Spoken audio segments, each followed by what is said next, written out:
श्रीमत्सद्गुणशालिनं चिदचिदे व्याप्यं च दिव्याकृतिं जीवे साक्षरमुक्तकोटिसुखदं नेकावताराधिपं ज्ञेयं श्रीपुरुषोत्तमं मुनिवरे वेदान्तकीर्त्यं विभु तन्मूलाक्षरयुक्तमेव सहजानन्दं च वन्दे सदा।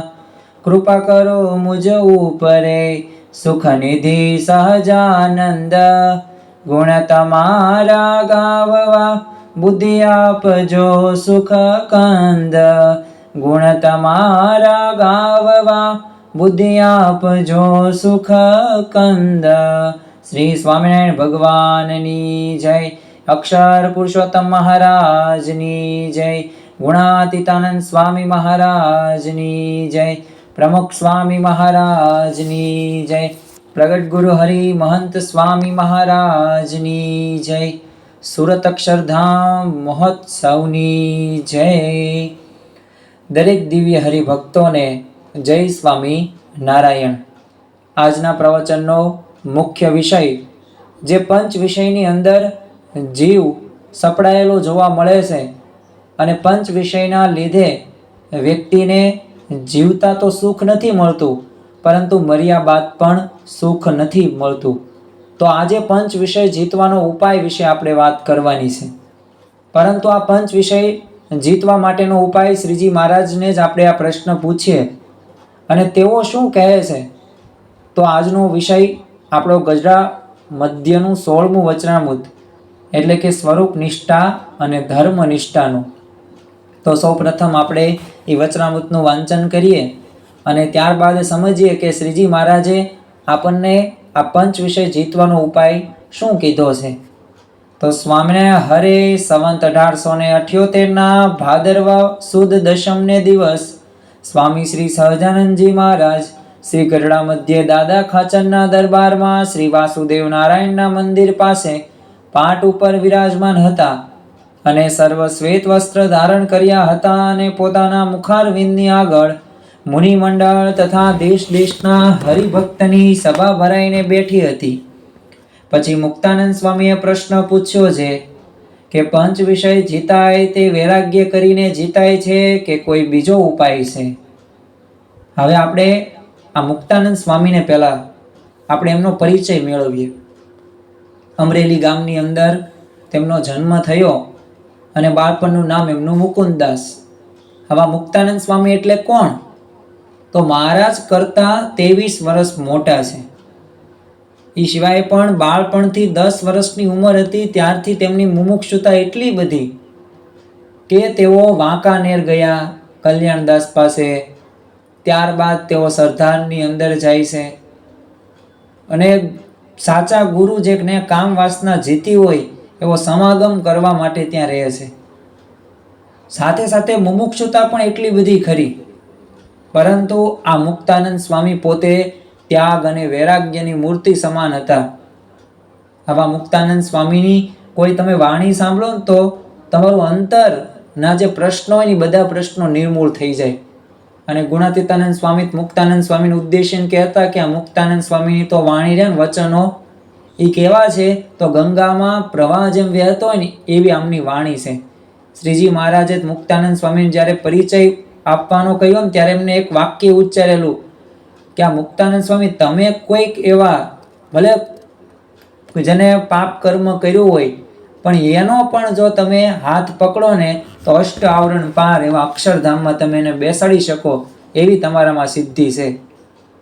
તો જો આવા મુક્તાનંદ સ્વામીને પ્રશ્ન શું થયો કે અમે पंच વિષય અમારે જીતવા છે તો અમે વૈરાગ્ય કરીને જીતી શકાય કે પછી આનો કોઈ બીજો ઉપાય છે। જો આપણા વતી આ પરમહંસોએ અને સંતો હરિભક્તોએ પ્રશ્નો મહારાજને પૂછ્યા છે એટલે આપણે એમનો સૌ પ્રથમ તો આભાર માનવો પડે, કારણ કે એવી બાહ્ય બ્રાહ્મી સ્થિતિને પ્રાપ્ત જ કરેલા હતા પણ છતાં આપણા વતી આ પ્રશ્ન પૂછ્યો।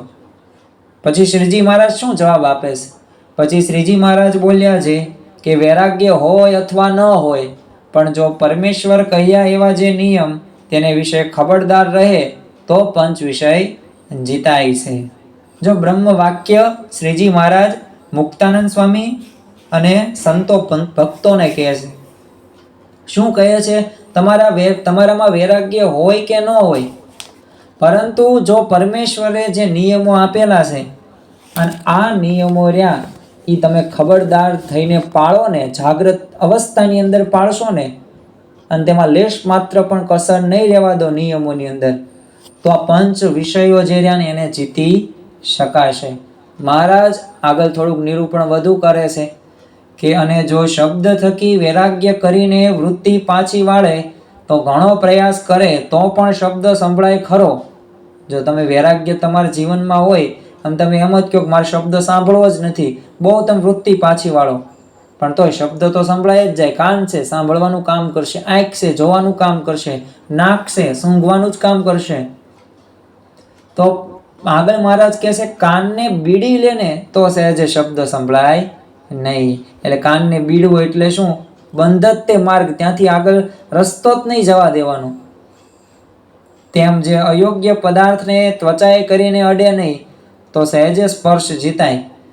ત્વચાએ કરીને કોઈ વસ્તુને અડવાની જ નહીં. યોગીજી મહારાજ તો આ ત્વચાનો આવા બધા બહુ નિયમો બહુ પાળતા.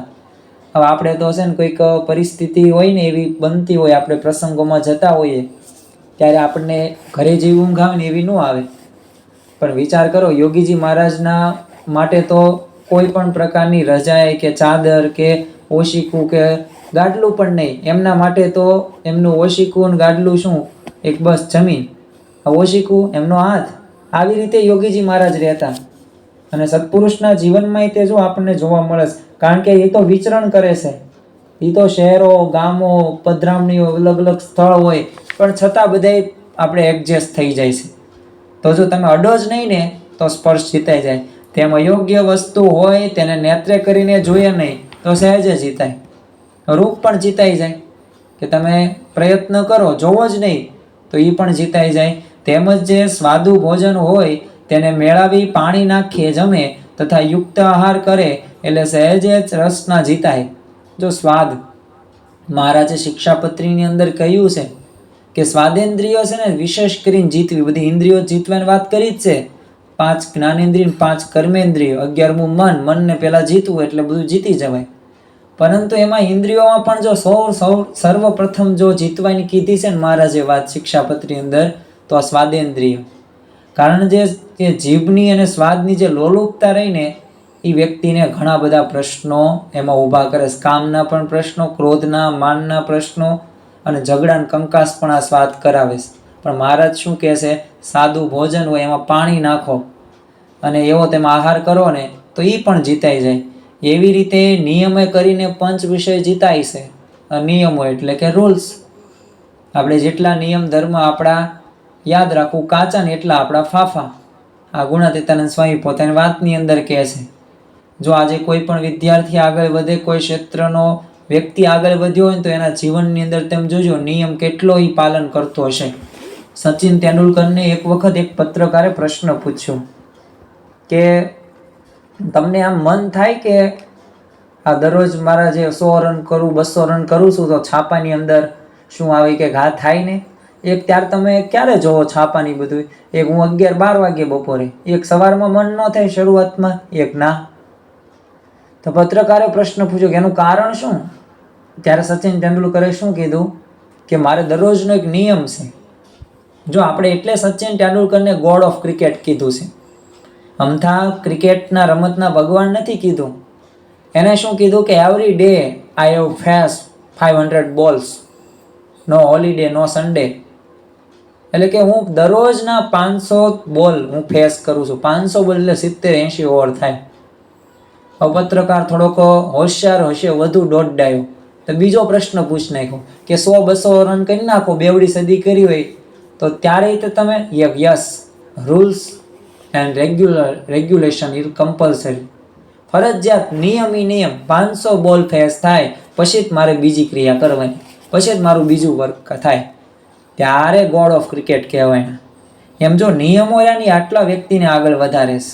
એમ મહારાજ શું કહેશે કે જે નિયમમાં વર્તે ને તો પંચ વિષય જીતાય, અને જો નિયમમાં ન રહે તો ગમે તેવો વૈરાગ્યવાન હોય તથા જ્ઞાની હોય પણ તેનો ઠા રહે નહીં. એટલે પંચ વિષયમાં એ આસક્ત થઈ જ જાય, ગર્ભવશમાં આવી જ જાય, એને જીવનમાં દુઃખ જ આવે. પછી તમારામાં ભલે વૈરાગ્ય હોય કે તમારામાં જ્ઞાન ભર્યું હોય બધું શાસ્ત્રોનું અને વેદોનું, પણ છતાં પણ એ તમે પંચ વિષયને જીતી શકશો નહીં. માટે વિષય જીત્યાનું કારણ તો પરમેશ્વરના બાંધેલા જે નિયમ છે તે જ છે. તો મહારાજ છેલ્લે એમ પણ કહે છે કે જીતવાનું કારણ ટૂંકમાં સાર સ્વરૂપે શું કહી દીધું કે જે પરમેશ્વર મેં જે નિયમ બાંધેલા છે એ આજ્ઞા કયો તો આજ્ઞા, નિયમ ધર્મ કયો તો નિયમ ધર્મ, પણ એ તમે પાળશો તો પંચ વિષયો જીતી શકાશે. ઇતિ વચનામૃતમ, એવી રીતે ગઢડા મધ્યનું 16મું વચનામૃત થયું. શ્રીજી મહારાજ આ વચનામૃતની અંદર પંચ વિષય જીતવાનો આપણને ઉપાય બતાવે છે. એટલે કે શું, શબ્દ કયો, સ્પર્શ કયો, રૂપ કયો કે રસ કયો કે ગંધ કયો, આ જીતવાનો ઉપાય આપણને મહારાજ આ વચનામૃતની અંદર સ્પષ્ટ દર્શાવે છે કે જો આપણે નિયમની અંદર રહેશું તો જ તે આ પંચ વિષયો આપણે જીતી શકાશે. બાકી તમારામાં વૈરાગ્ય હોય કે ન હોય, જ્ઞાન હોય ને વૈરાગ્ય હોય ને છતાં પણ એ જો તમે પરમેશ્વરે જે આપેલી આજ્ઞા છે, નિયમો છે, જો એમાં તમે ખબરદાર રહીને તમે પાળશો નહીં તો અવશ્ય તમારા જીવનની અંદર દુઃખ આવશે જ. તે તમે ક્યારેય કોઈ દિવસ આ પંચ વિષયોમાંથી બહાર નહીં આવી શકો.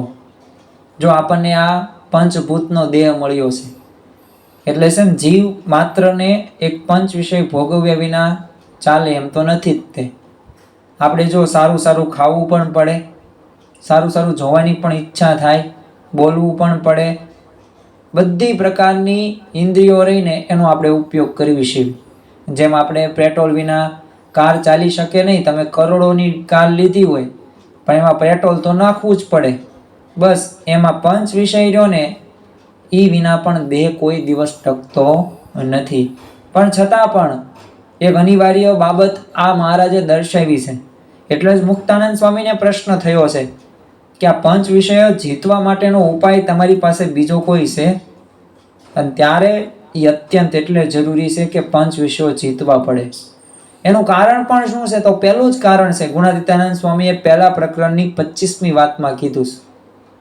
હકીકતમાં તો આ પંચ વિષયો રહ્યા ને એક દુઃખરૂપ છે.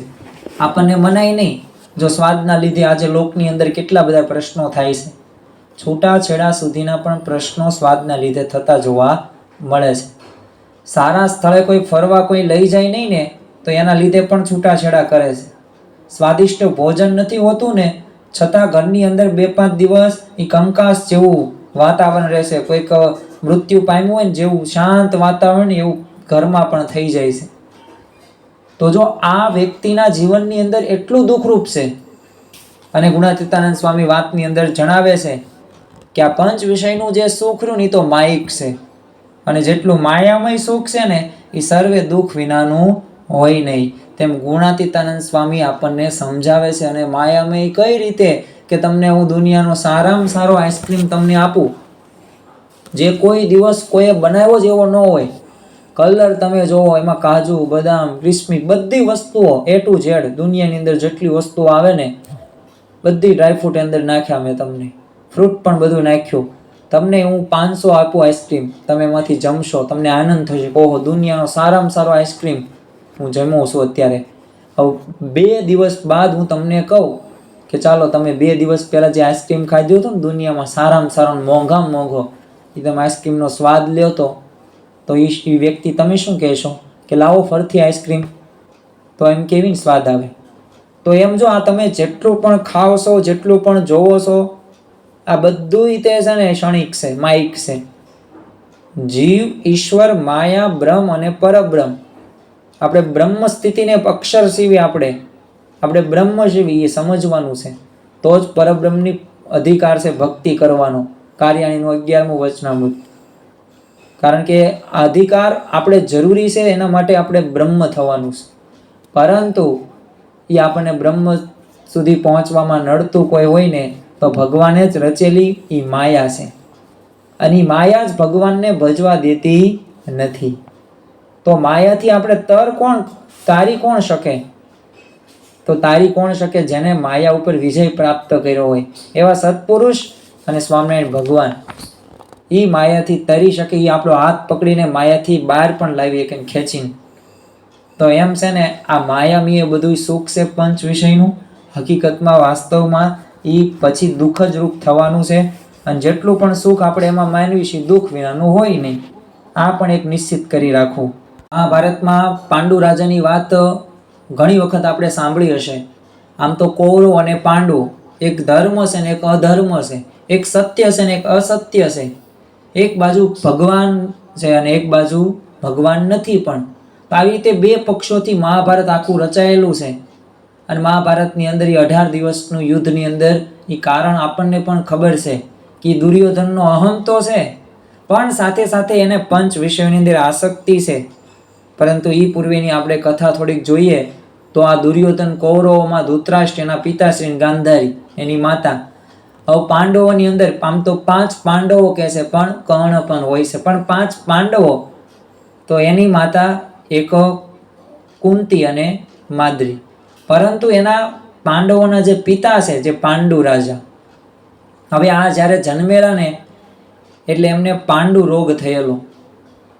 એટલે એમને નક્કી કરેલું કે હવે છે ને પહાડોની સૂકી હવા અને બ્રહ્મચર્યામાં મારે રહેવાનું છે. હવે આ બે રામબાણ ઓસળ હતા એમની પાસે, પાંડુ રાજા પાસે. એટલે કુંતી અને માદ્રીને લઈને હિમાલયની અંદર જાય છે. હવે એકવાર ઘટના એવી બને છે કે વનની અંદર મૃગયા કરવા માટે આ પાંડુ રાજા જાય છે. હવે ત્યાં જ તેને વિષય એક ભોગવી રહેલા કિંદમ ઋષિ હતા. હવે આને પાંડુ રાજાને એવું લાગે છે કે આ કોઈક મૃગલું છે, એટલે એને પાંડુ રાજાએ સીધું બાણ છોડ્યું. અને થયું એવું કે કિંદમે એ વિષય ભોગવતા હતા અને એને બાણ વાગ્યું અને મરતા મરતા એને છેલ્લે શાપ દઈ દીધો કે તે મને જે દશામાં માર્યો છે ને એ જ દશામાં તારું ભવિષ્યની અંદર મૃત્યુ થશે. હવે જો આ ઘટના એવી બની હતી કે જે એક પ્રકારે ઇતિહાસની અંદર પાંડુ રાજાનું મૃત્યુ નિશ્ચિત હતું. પરંતુ જો એ નિયમમાં રહે, સંયમમાં રહે, બ્રહ્મચર્ય જો પાલન કરે તો પાછું મૃત્યુ ન પણ થાય. પણ ખબર હોવા છતાં પણ તેને શું થયું, આમ તો એને ઘણા બધા સંકલ્પ વિકલ્પ ન થાય ને એ માટે એની બહુ સાધના, દ્રઢપણે એને સંકલ્પ કર્યો કે હું આમાં બહુ ધ્યાન રાખીશ. કારણ કે એનો શાપ જે કિંદમ ઋષિએ આપેલો ને એને સતત એને સાંભળતો હતો. પણ એકવાર પાંડુના દેહની અંદર કામનો પ્રવેશ થયો અને એવો દવ ફાટી નીકળ્યો ને કે એને માંદરીને છે ને તેના રોગનું એમ કીધું કે મારે વિષય ભોગવવા છે. હવે આ માંદરીએ ઘણું બધું સમજાવ્યું કે તમને રોગ થયો છે, પાંડુ રોગ, અને એમાંય તે કિંદમ ઋષિએ શ્રાપ આપેલો છે અને એનાથી તમારું મૃત્યુ જ થશે. ઘણો બધો સ્મરણ કરવાનો પ્રયત્ન કરાવ્યો, વાર્યા પણ ખરા, પણ છતાં એ મૃત્યુનો ભય કરતા એને કામનો એ આવે કેટલો બધો પ્રબળ હતો ને તો એને એ વિષય ભોગવ્યા અને માંદરીના જ સંગમાં છે ને એનો પાંડુ મરી ગયું. તો જો આ એક ઇતિહાસની અંદર આ ઘટના એક આપણને કહેવા માંગે છે કે આ પંચ વિષયો રહ્યા ને એ હકીકતમાં દુઃખરૂપ છે. તત્વચિંતક બ્રુકે કહ્યું છે કે the worst of slave is the whom patience rules. એટલે કે જેના પર વાસનાનું સામ્રાજ્ય છે ને એ વ્યક્તિ છે ને ગુલામોમાં પણ નીચ છે. અને આપણે જો સામ્રાજ્ય આવું વાસનાનું જ રાખતા હોઈએ ને તો જીવનની અંદર ગમે ત્યારે પ્રશ્ન આવવાની એક પ્રકારની સંભાવના વધતી જોવા મળે છે. જો પંચ વિષયોમાં જ આટલી બધી આસક્તિ હશે તો જે કરવાનું છે એ થશે નહીં ને બીજું કાર્ય થશે. આપણે એકાગ્રતા રાખવી છે, આપણે સંયમ રાખવો છે, આપણે જીવનમાં આગળ વધવું છે, આપણે નામ સ્મરણ, ભજન, તપ કરવું છે. પરંતુ જો આપણે આ પંચ વિષયોમાં ધ્યાન નહીં આપીએ ને, શબ્દ, સ્પર્શ, રૂપ, રસ, ગંધ, તો કોઈ કાર્ય સિદ્ધ થવાનું નથી. આજે 21મી સદીની અંદર આમ તો ઘણા બધા રોગો છે, પરંતુ 1-2 રોગોનું નામ કેન્સર છે, એક જે અસાધ્ય એવો રોગ, વ્યક્તિને મરવું જ પડે. આવો જ એક બીજો રોગ છે, વિશ્વવ્યાપી છે. અને વેસ્ટર્ન કલ્ચરની અંદર પાશ્ચાત્ય સંસ્કૃતિ આપણા ભારતની અંદર કેવી આવે છે તો અત્યારે ઇનક્યુરેબલ એટલે કે મહારોગ એઇડ્સ નામ તો આપણે જાણેલું જ છે. આનાથી કોઈ અજાણ નથી. તો તમે જુઓ આજે હજારો લાખો માણસો એ આ કામાશક્તિથી મોતના ખપ્પરમાં હોમાઈ ગયા છે.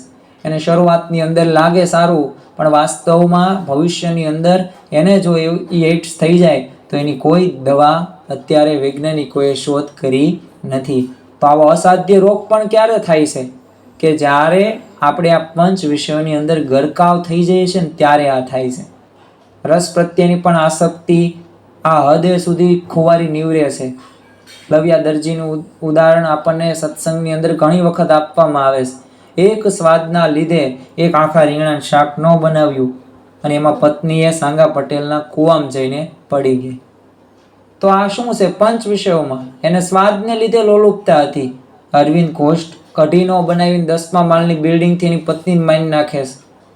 આવા તો અસંખ્ય ઘરની અંદર પણ આવા પ્રસંગો બને છે, જેના ઉપરથી આપણને ખબર પડે કે વાસ્તવમાં આપણે જે કાર્ય કરવાનું છે અને જે થઈ રહ્યું છે એના ઉપર આપણે અંતરદ્રષ્ટિ કરતા નથી. ઘરની અંદર અમુક પ્રશ્નો તો સતત આપણે શરૂ જ રાખીએ છીએ. સ્વાદ ના હોય, એ કોઈ સ્પર્શ ના હોય. તો આ જે વાત રહીને એક પ્રકારે જીવનની અંદર અસફળતા તરફ પ્રેરે છે. અને જે ખરેખર જે આનંદ અને શાંતિ પ્રાપ્ત કરવાની છે ને એ થતી નથી. ઘણા બધા રોગો, ડાયાબિટીસ તમે જુઓ, કોલેસ્ટ્રોલ જુઓ, શરદી જુઓ, ખાંસી જુઓ, આવા નાના મોટા રોગ હોવા છતાં આપણે છે ને આ જે ફાસ્ટ ફૂડ રૂપી જે મહાકરોળિયો રહ્યો ને એ કરોળિયાની ઝાડની અંદર આપણે બધા ફસાઈ ગયેલા છે અને બહાર નીકળવાનું નામ પણ નથી લેતા. આ પંચ વિષયો કેવા છે? કાદવ જેવા છે. એક વખત તમે કાદવમાં પડો ને એટલે જેમ જેમ તમે આ વિષયો ભોગો એમ કાદવમાં ઊંડા કરતા જાઓ. બહાર નીકળવા માટે તમારી પાસે કોઈ લાકડી ન હોય, કોઈ સાધન પણ ન હોય, એટલે એનાથી બહાર નીકળવું બહુ અઘરું. પણ આ નિયમ ધર્મ પાળો, આજ્ઞા પાલન કરો તો એ સત્પુરુષ એટલી કૃપા કરે કે તમારો હાથ પકડીને ખેંચી પણ લે ઉપરથી. બાકી ગમે એટલા પ્રયત્ન કરો એ શક્ય છે નહીં. તો છે ને આ એક ધ્યાન રાખવાનું છે. એક ચિંતકે કહ્યું છે કે વાસનાની દીવાનગી થોડો સમય રહે છે. વાસના પ્રત્યેની જે દીવાનગી હોય ને, પ્રેમ જે આપણને લવ કહે છે, એ થોડાક સમય સુધી રહે, પરંતુ એનો પસ્તાવો ઘણો સમય રહે છે. અને આ પસ્તાવો આખી જિંદગી આપણને રડાવે પણ છે, દુઃખી પણ કરે છે અને એકલતાનો પણ અનુભવ કરાવે છે. આજે જો ઘણા બધી શોધ આપણે ખાવા પીવાના કરી છે. પિઝા, બર્ગર, આ મેક્સિકન, ચાઇનીઝ, ફાસ્ટ ફૂડ, આવા જંક ફૂડ, કેટલી બધી પેદાશો આજે વિશ્વમાં વેચાય છે. કરોડો અબજો રૂપિયાનું ટર્નઓવર આ બધા ખાદ્ય પદાર્થો કરે છે. પણ દર વર્ષે આના લીધે વ્યક્તિઓને કેટલા નવા નવા રોગો ઉત્પન્ન થાય છે શરીરની અંદર. એ આળસ હોય, આળસ નામનો શત્રુ હોય, એકાગ્રતા હરી લે, અથવા તો આપણને બસ કોઈ કાર્ય કરવું ગમે જ નહીં, એ સુખનો આનંદ ન આવવા દે. આવા ઘણા બધા પ્રશ્નો નવા નવા આવતા ગયા છે. તો હકીકતમાં પંચ વિષયો રહ્યા ને એ દુઃખી છે ને એ આપણે માનવું પડશે. એટલે આપણે પંચ વિષયોને જીતવાના છે. આ દુઃખરૂપની સાથે સાથે આ પંચ વિષયો તમે ગમે તેટલા ભોગવો, પણ એનો ક્યારેય એમાંથી છે ને આપણો જીવ તૃપ્ત થવાનો નથી. અને કોઈ દિવસ એ જીવ તૃપ્ત તો નથી થવાનો, પણ સાથે સાથે એનાથી કોઈ દિવસ સુખ પણ પ્રાપ્ત નથી થવાનું. હવે તમે જુઓ કે આપણે ઘણી વખત દુઃખી થઈએ છીએ, ઘણી વખત આપણે નિરાશ થઈ જઈએ છીએ, હતાશ થઈ જઈએ છીએ.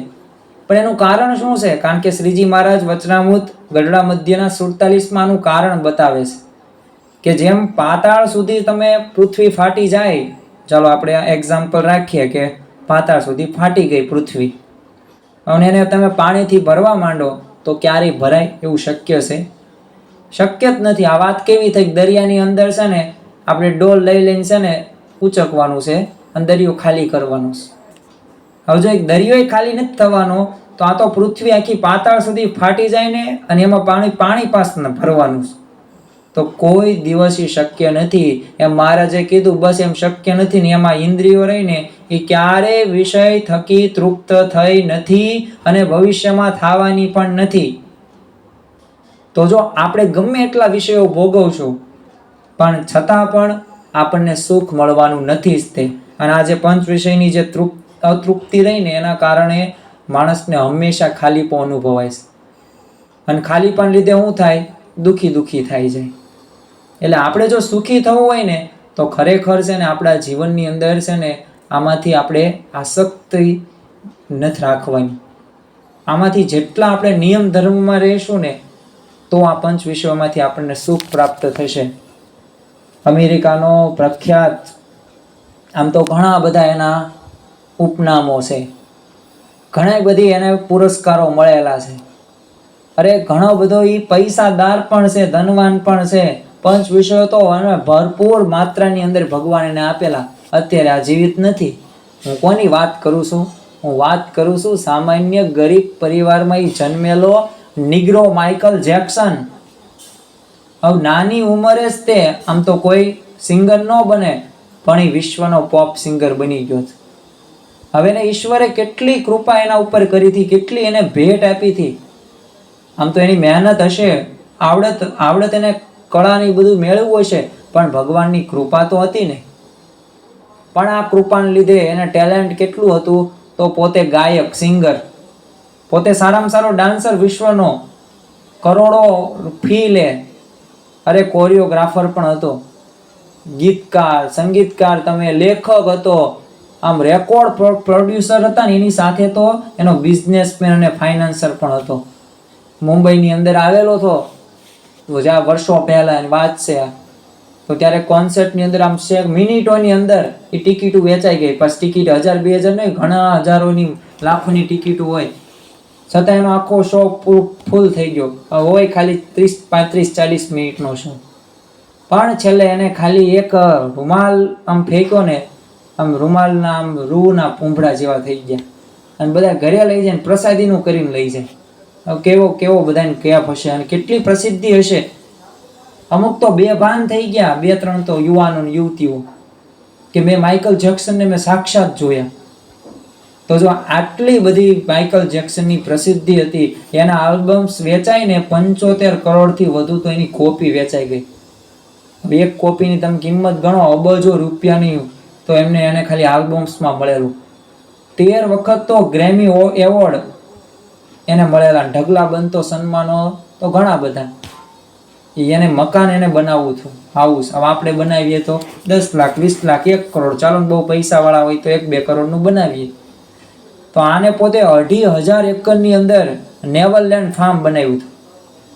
તો કેટલી બધી અઢળક એની પાસે સંપત્તિ હશે, પણ છતાં પણ એના જીવનની અંદર ખાલીપો કેટલો અનુભવતો હતો. આપણે એમ માનવી છે કે આપણી પાસે ધન વધુ હોય, સંપત્તિ હોય, સ્ત્રી હોય, રૂપ હોય, સારા સારા સ્થળોએ ફરવા જગ્યાએ મળે, કે આપણે આપણે આમ આવડત આવી જાય તો આપણે સુખી. પણ આ માઇકલ જેક્સનને જોઈએ તો આવું કાંઈ નહીં. આનાથી કેટલું બધું આપણા કરતાં વિશેષ અને સારું હતું, પણ છતાં પણ આ માઇકલ જેક્સનને ખાલીપો હતો. આટલું બધું હોવા છતાં આમાંથી આપણને એક વસ્તુ મળી જાય ને તો આપણે કેટલા રાજી થઈ જાય, આનંદમાં આવી જાય. અને ઘણી વખત કહેતો, આઈ ફીલ લોનલી, હું એકલતાનો અનુભવ કરું છું. હવે આને દૂર કરવા માટે લોકો પ્રયત્ન કરે. હવે જો એને સત્સંગ નહોતો, આમ તો છે ને તેને સત્સંગ મળે ને ભાગ્યશાળી સમજવું. કરોડપતિ થયા તમે, અમીરો થયા, તે ભાગ્યશાળી ન કહેવાય એને ભગવાન ભજવાનો ટાઈમ ન હોય. હવે આની પાસે સત્સંગ કાંઈ નહીં, ભગવાન આધ્યાત્મિકતા જીવનમાં નહીં, તો હવે શું કરે ખાલીપો દૂર કરવા માટે? તો પોતે નશાકારક દવાનો બંધાણી થઈ ગયો, એડિક્ટેડ થઈ ગયો. અને પરિણામે શું થઈ ગયું? આટલી બધી સુખ સમૃદ્ધિ હોવા છતાં પણ એ માઇકલ જેક્સન પોતાના જ ગુરુ, એ એવા પ્રખ્યાત એટલા કરોડો અબજોપતિ એલ્વિસ પ્રેસ્લી, એના જ પગલે ચાલ્યા. જેમ એલ્વિસ પ્રેસ્લીએ ઊંઘની દવાઓ ઓવરડોઝ કરી મૃત્યુ પામ્યો, એવી જ રીતે આ માઇકલ જેક્સને પણ નશાકારક દવાઓનો ઓવરડોઝ લીધો. થયું એવું કે એનું મૃત્યુ થયું. સવારમાં જોયું ત્યાં હોસ્પિટલમાં દાખલ કરવામાં આવ્યો માઇકલ જેક્સનને, અને શરીરનું પોસ્ટમોર્ટમ કર્યું. તો ત્યારે ડૉક્ટરને પણ આશ્ચર્ય થયો કે હોજરીની અંદર સામાન્ય રીતે અન્ન હોય, પણ અન્નનો એક પણ દાણો ન મળ્યો. માત્ર એક ગોળી હતી, અને એ હતી કઈ? કે આ ઊંઘની ગોળીઓ, ડ્રગ્સની ગોળીઓ. તો જો આમ પંચ વિષયો તમારી પાસે ગમે એટલા હોય, ક્યારેય તમે તૃપ્ત થવાના નથી. તૃપ્તિ કેમાં મળવાની છે? ભગવાન અને ભગવાન જેવા સંતનો સમાગમ કરીએ ને, એ મહારાજની મૂર્તિનું તમે નિત્ય ચિંતન કરો ને, તો એમાં સમાગમ શક્ય છે. બાકી આમાં કોઈ પણ પ્રકારને સુખ તમને પ્રાપ્ત થવા નથી. તમારો જીવ પણ તૃપ્ત નથી થવાનો, આત્મા પણ તૃપ્ત નથી થવાનો. એટલે એટલે અવશ્ય આપણે પંચ વિષયોમાં આપણે દૂર કરવા જ પડશે નિયમ ધર્મ. ચાણક્ય નીતિમાં તે એક શ્લોકમાં કહ્યું છે કે ધનેશુ જીવિત વેશુ સ્ત્રી ભૂ ભોજન વૃત્તિષુ અતૃપ્તા માનવા સર્વે યાતા યાશ્યાંતિ યાતિ ચ. એટલે કે ધનમાં કે જીવનમાં કે સ્ત્રીમાં કે ભોજનમાં એ અતૃપ્ત રહીને બધા મનુષ્યો ગયા છે, અત્યારે જાય પણ છે અને જવાના પણ છે. તો આમાં કોઈ દિવસ આપણે તૃપ્તિ મળવાની નથી. તમને એમ થાય કે બધાએ બધું ધન જાજમ જજુ ભેગું કરી નાખવું, સોનાનો ભાવ વધશે, વાત સાચી, તમારો વ્યવસાય હોય તો કરો સોનાનું, પરંતુ કોઈ દિવસ એમ તમે તૃપ્ત નથી થવાના. તમને એમ લાગે કે હું તો સ્ત્રીમાં, તો તમે ગમે એટલો સ્ત્રીનો સંગ કરો પણ છતાં એમાં તૃપ્ત થવાના નથી. તમે ભોજનમાં સારામાં સારું ભોજન, દુનિયાના બધા મિષ્ટાણો તમે જમો દરરોજ, છતાં એમાં તમારે તૃપ્ત થવાના નથી. કારણ કે પહેલા પણ નથી થયા, અત્યારે પણ નથી થયા અને ભવિષ્યમાં પણ કોઈ થશે નહીં. એ આપણને ઘણા બધા ઉદાહરણો ઉપરથી પણ ખબર પડે. યાતિ રાજાત્ય તેમ જોવો. હવે એને કામ વાસના એટલી બધી તે વધારે પડતી હતી, તીવ્ર, તો એને શ્રાપ આપેલો. છતાં એને શું કીધું, ત્યારે ઋષિમુનિએ કીધું કે તું કોઈક તારા છોકરા છે ને એ જો તને આવરદા કોક આપે તો તારું વધી જાય આવરદા, બાકી તું વૃદ્ધ જ તે, શ્રાપ મળેલો. હવે કોઈ 3 તો છોકરા, કોઈ મોટા હતા કોઈ નહોતું, પણ નાનો છોકરો હતો ને એને વધારે પિતા પ્રત્યેનો પ્રેમ અને સંસ્કારી હતો. એટલે એને કીધું પિતા હું મારી આવરદા તમને આપું. એની આવરદા આપી તો બોલો 1000 વર્ષ સુધી એને સ્ત્રી સુખ ભોગ્યું, પણ છતાં પણ એમાંથી તૃપ્ત થયો નહીં. નંદ રાજાનું પણ આખ્યાન આપણને ઘણી વખત આપણે સાંભળ્યું હશે. આખી પૃથ્વીનું એને ધન ભેગું કર્યું, છતાં એમાંથી એને શાંતિ થઈ નહીં. તો આમ છે ને, જો પંચ વિષયમાંથી ક્યારેય કોઈને તૃપ્તિ થઈ નથી અને થવાની પણ નથી. આ સત્ય એક સનાતન સિદ્ધાંત છે અને આ વાતને આપણે મનમાં ગાંઠ મારીને છે ને બાંધી દેવાની છે. તો જ જીવનની અંદર આ પંચ વિષયોમાંથી આપણે લોલુપતાની અંદર આવી જઈશું નહીં. પંચ વિષય ભોગવવાથી તૃપ્તિ તો નહીં થાય મનને, પણ આ પંચ વિષયની આસક્તિ હશે ને તો જન્મ મરણ ગર્ભવાસ અને 1,84નું એક કારણ પણ બનશે. જો આપણને મનુષ્ય દેહ મળ્યો છે ને દુર્લભ છે, કારણ કે 84 લાખ જાતિ પછી આપણને આ મનુષ્ય દેહ મળે છે. એમાં સર્વશ્રેષ્ઠ અને ઉત્તમ કોટીનો જો કોઈ દેહ હોય ને તો કોઈ બગલા કે હંસલા કે કૂતરા કે બિલાડા કે હાથી કે સિંહ નહીં. ભલે સિંહ શક્તિશાળી હશે, હાથી પણ હશે, પરંતુ સર્વશ્રેષ્ઠ અને ઉત્તમમાં ઉત્તમ છે મનુષ્ય. અને આપણને શા માટે આ મનુષ્ય દેહ મળે છે? કે આપણે ભગવાનનું ભજન કરીએ અને આપણું આત્યંતિક કલ્યાણ કરીએ. એટલે જ તે સ્વામિનારાયણ ભગવાન પ્રગટ્યા છપૈયાની અંદર કે મારે જીવોનું આત્યંતિક કલ્યાણ કરવું છે ને એકાંતિક ધર્મનું સ્થાપન કરવું છે. એટલે તેઓ નીલકંઠ વણી સ્વરૂપે ઉલાશ્રમની અંદર રહ્યા છે. અને સહજાનંદ તરીકે જ્યારે તેઓ ધર્મ ધુરા સંભાળી અને સ્વામિનારાયણ ભગવાન તરીકે તેઓ પ્રસિદ્ધ થયા, પરંતુ એમનો મુખ્ય હેતુ શું હતો? તો આ જે ગર્ભવાસ રહ્યો, આ જન્મ મરણ જે રહ્યો ને એ એમને રોગ ટાળવો હતો અને એના માટે તેઓએ આ કાર્ય કરેલું છે. અને આ દેહ રહ્યો ને મોંઘો છે. દેવાનંદ સ્વામી લખે છે ને કે મોંઘો મનુષ્યનો અવતાર તને નહીં મળે રે ફરી. પછી 84 લાખ યોનિની અંદર પાછું ભટકવું પડશે અને પછી તને આ મળશે. એટલે ભગવાનમાં અને સંતની અંદર આપણે આપણી વૃત્તિ જેટલી રાખીશું એટલા આપણે આગળ વધશું ને મોક્ષ માર્ગે જેટલું કાર્ય થયું ને એટલું કામમાં આવશે. બાકી આ પંચ વિષયો એક પ્રકારે માયારૂપ છે. એકવાર સારંગપુરની અંદર શ્રીજી મહારાજ વિરાજમાન હતા. હવે શ્રીજી મહારાજના દર્શન, એક ઝાંપડીને સમાધિ થઈ. મહારાજને જ્યાં જોયા ને એમાં તો સમાધિ થઈ ગઈ. હવે એ સમયે જીવા ખાચર પાસે ઊભેલા હતા. એટલે મહારાજને પ્રશ્ન પૂછ્યો કે મહારાજ, આ ઝાંપડીને તમારા દર્શન થયા અને સમાધિ થઈ ગઈ, એટલે નક્કી છે ને આ ભારે સંસ્કારવાળી હશે કયા જન્મની અંદર, તો જ તમારા દર્શન થાય ને, કારણ કે તમે પૂર્ણ પુરુષોત્તમ સર્વે અવતારના અવતારી સાક્ષાત સ્વામિનારાયણ ભગવાન છો. એટલે ત્યારે મહારાજે શું કીધું? જીવા ખાચરને એ વાત કરી, જો તનકી જાને ચિતકી જાને, જાને ચિતકી ચોરી. ભગવાનની આગળ કાંઈ છુપાયેલું છે જ નહીં. એટલે મહારાજે જ કીધું કે એ છે ને પૂર્વ જન્મની અંદર ભારે પુણ્યવાળી સ્ત્રી હતી. પણ એકવાર બન્યું એવું કે વર્ષા ઋતુનો સમય હતો અને પોતાનું મકાન હતું ને ત્યાં ઝરૂખે બેઠી હતી. અને એવામાં રસ્તાની વચ્ચે જ તેની સામેથી એક ઝાંપડો આવતો હતો. અને એ વાને ગોરો હતો અને રૂપ પણ સારું હતું, પાછું હાથની અંદર વાંસળી હતી અને વગાડતો વગાડતો આવતો હતો. વર્ષા ઋતુનો સમય હતો એટલે એવું આહલાદક વાતાવરણ અને પાછું વાંસળીનું સૂર, એટલે બંનેનું મિશ્રણ એવું થઈ ગયું કે એ કામણ ઉપડી ગયું અને સ્ત્રીનું ચિત્ત એ ઝાપડામાં પોરવાઈ ગયું. થયું એવું કે સ્ત્રીને અંતે છે ને એ સમયે ઝાપડાની સ્મૃતિ થઈ ગઈ અને દેહ તો મૂકી દીધો, એટલે આ જન્મે છે ને ઝાપડીનો એનો લેવો પડ્યો. તો જો અહીંથી આપણને સ્પષ્ટ થાય કે પંચ વિષયની અંદર જો આસક્તિ હશે ને તો અવશ્ય તમને બીજી વખત જન્મ થવાનો જ છે. જો આપણે હિન્દુ છીએ તો મૂર્તિ પૂજા અને પુનર્જન્મની અંદર માનવું જ પડે, કર્મના સિદ્ધાંતની અંદર માનવું પડે. તો આ પુનર્જન્મ પણ સાચું છે. પંચ વિષયમાં જો આસક્તિ હશે તો થશે. જે આપણે ભારત કેવી છીએ ને તો જેના નામ પર પડ્યું એવા ભરતજી રાજા. હવે પોતે છે ને સ્ત્રીઓનો, ધનનો, પોતે સત્તાનો ત્યાગ કરીને વનની અંદર પોતે તપ કરવા માટે જાય છે. પરંતુ એની આસક્ત કેમાં થયા તો એક મૃગલામાં આસક્ત થઈ ગયા. હવે અંતકાળે થયું શું, મૃગલું હતું એનું મનમાં સ્મૃતિ થઈ અને ભગવાનનું તપ તો બીજી બાજુ રહી ગયું, પણ હવે એનું ડાયવર્ટ મન કેમાં થયું, મૃગલામાં, અને પરિણામ બીજા જન્મે એને લેવો પડ્યો મૃગલાનો. પણ આ તો પછી બીજા જન્મે 7 દિવસ સુધી મૃગલું એમનામ, એટલે ભરતજી તે પોતે અન્ન જળનો ત્યાગ કરે છે, કારણ કે એને પૂર્વજન્મનું જ્ઞાન હતું કે મેં આ ભૂલ કરી હતી, અને એના પછી તો મૃત્યુ થાય છે અને એનો મોક્ષ પણ થાય છે. તો એમ જો જીવમાં જ્યાં સુધી આસક્તિ હશે ને ત્યાં સુધી આપણને આ જન્મ મરણનો લખ 84નું એ ચક્કર એમનામ શરૂ જ રહેશે. શંકરાચાર્યજીએ તો કીધું છે, અંગમ ગલિતમ પલિતમ મુંડમ દશન વિહનમ જાતમ તુંડમ વૃદ્ધો યાતિ ગૃહિત્વામ દંડમ તદપી ન મુચ્યત્યા પિંડમ. શંકરાચાર્યજી કહે છે કે શરીર ગળી ગયું હોય, માથું છે ને જાણે બરફથી આમ છવાઈ ગયું હોય, શરીરમાં કોઈ પણ પ્રકારનું તમને લોહી ન દેખાય, નકરા હાડકા જ દેખાય, માથે બધા ધોળા વાળ આવી ગયા હોય, કાળા થોડા કઈ નહીં, એટલે એનું શું વૃદ્ધાવસ્થા હોય.